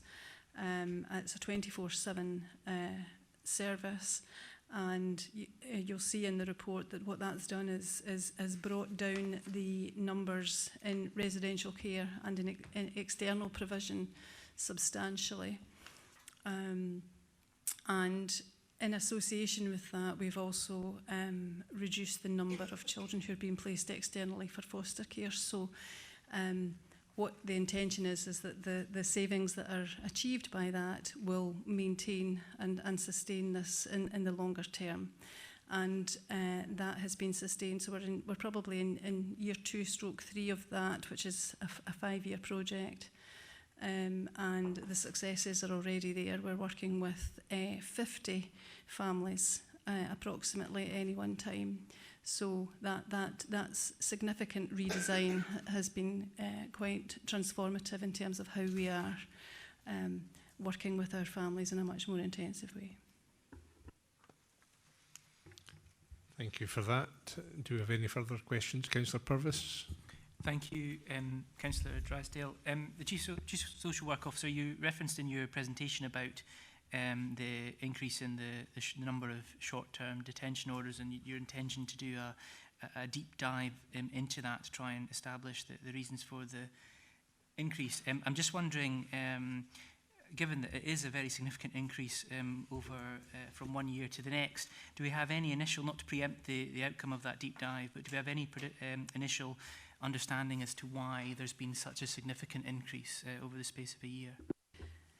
I think it's likely that there's going to be a number of reasons behind that, but what we're wanting to do is much more of a qualitative investigation into this in terms of the journeys for people to that point. So it's less about what was the need at that point of intervention, but much more about what led to that in the 6 months prior to that or year prior to that. So that is going to take us some time. So I think it would be premature at this time to say what the reasons are at this point. And just as a follow-up, do we have a time scale for that work, and would it be possible for the outcome of that to be reported back to the IGB? I'll certainly look into that and provide you with that information. Thanks.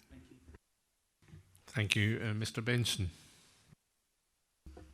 Thank you very much indeed. It's a very positive report, actually. I think you must be very proud of what you've been able to deliver, actually, within the constraints that you've actually identified, not least being financial, and also the pressures on staff I noticed came up in a number of different contexts. There's obviously quite a big issue around the health and welfare of staff who are really taking on pretty difficult jobs under very trying and challenging circumstances. Does your report make mention more fully of that and how we can help staff through these what have always been difficult services anyway, but how do they work through transition as well? Thank you very much for your positive comments, and I think really just to reflect that this is not my report, this is a whole team effort. Sure. In fact, it's various services efforts. To recognise their contribution to that is important. I think what is key to the delivery of successful services is the strength of teams that people work in, and I think you'll see that reflected in some of their comments. So it's about the support that they get from their colleagues, their immediate colleagues and their line managers. So we need to invest in that and make sure that whatever happens in terms of any transformation, that those teams remain strong, because that's what allows people to stretch and to take on board the challenges that they face. Thank you for that. And Stuart Hope. Yeah, just to kind of echo there, I think the reach, the redesign of the reach was a good example of that in terms of the consultation with staff was really good and the staff bought into it, and I think that's one of the reasons why it's been a success. So I think Alan's mentioned it a few times today about, consultation with staff is really important when we're redesigning and reviewing services. Okay, thank you for that. If there are no further questions, there are, Sandra. Just a comment. So thank you very much for your report. You mentioned the linkage of information might be including community health services. From a service user perspective, ultimately it would be desirable if information could be connected right across the service, so primary, secondary and...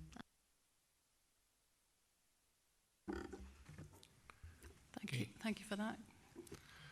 Thanks for these comments, and no further questions or comments. Okay, Jackie, again, thank you very much for your report and for the efforts of you and your team in this, as Mr. Benson says, very difficult area and challenging area, but thank you for your efforts.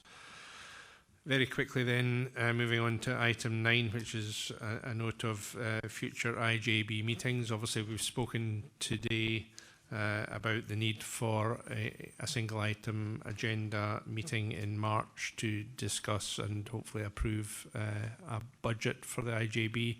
The clerk will write out to members as regards the timing of that. I think possibly the emerging favourite date is 27th of March, but don't hold me to that. But that looks like being the proposed date. So just recognising that we've been sitting here for nearly 4 hours now, and so long, in fact, that the heating's been switched off, that I just wanted to summarise where we've got to today. Amongst the reports that we've considered, we have a partnership improvement plan in progress, which is a living document that is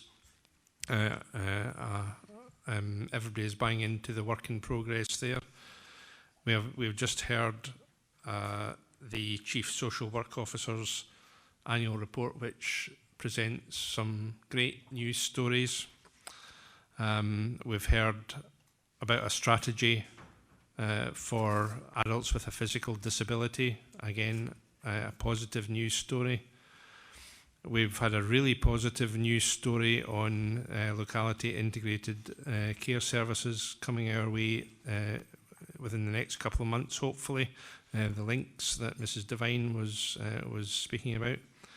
And importantly, we have unanimously agreed positive and committed response to the Strang report and to this body's participation in the development and agreement of an action plan to address those issues that apply to the IJB's areas of devolved or delegated responsibilities. So I think that's no bad for an afternoon's work. So thank you very much for your efforts, and look forward to seeing you again in round about 6 weeks' time with regard to the budget. Thank you very much.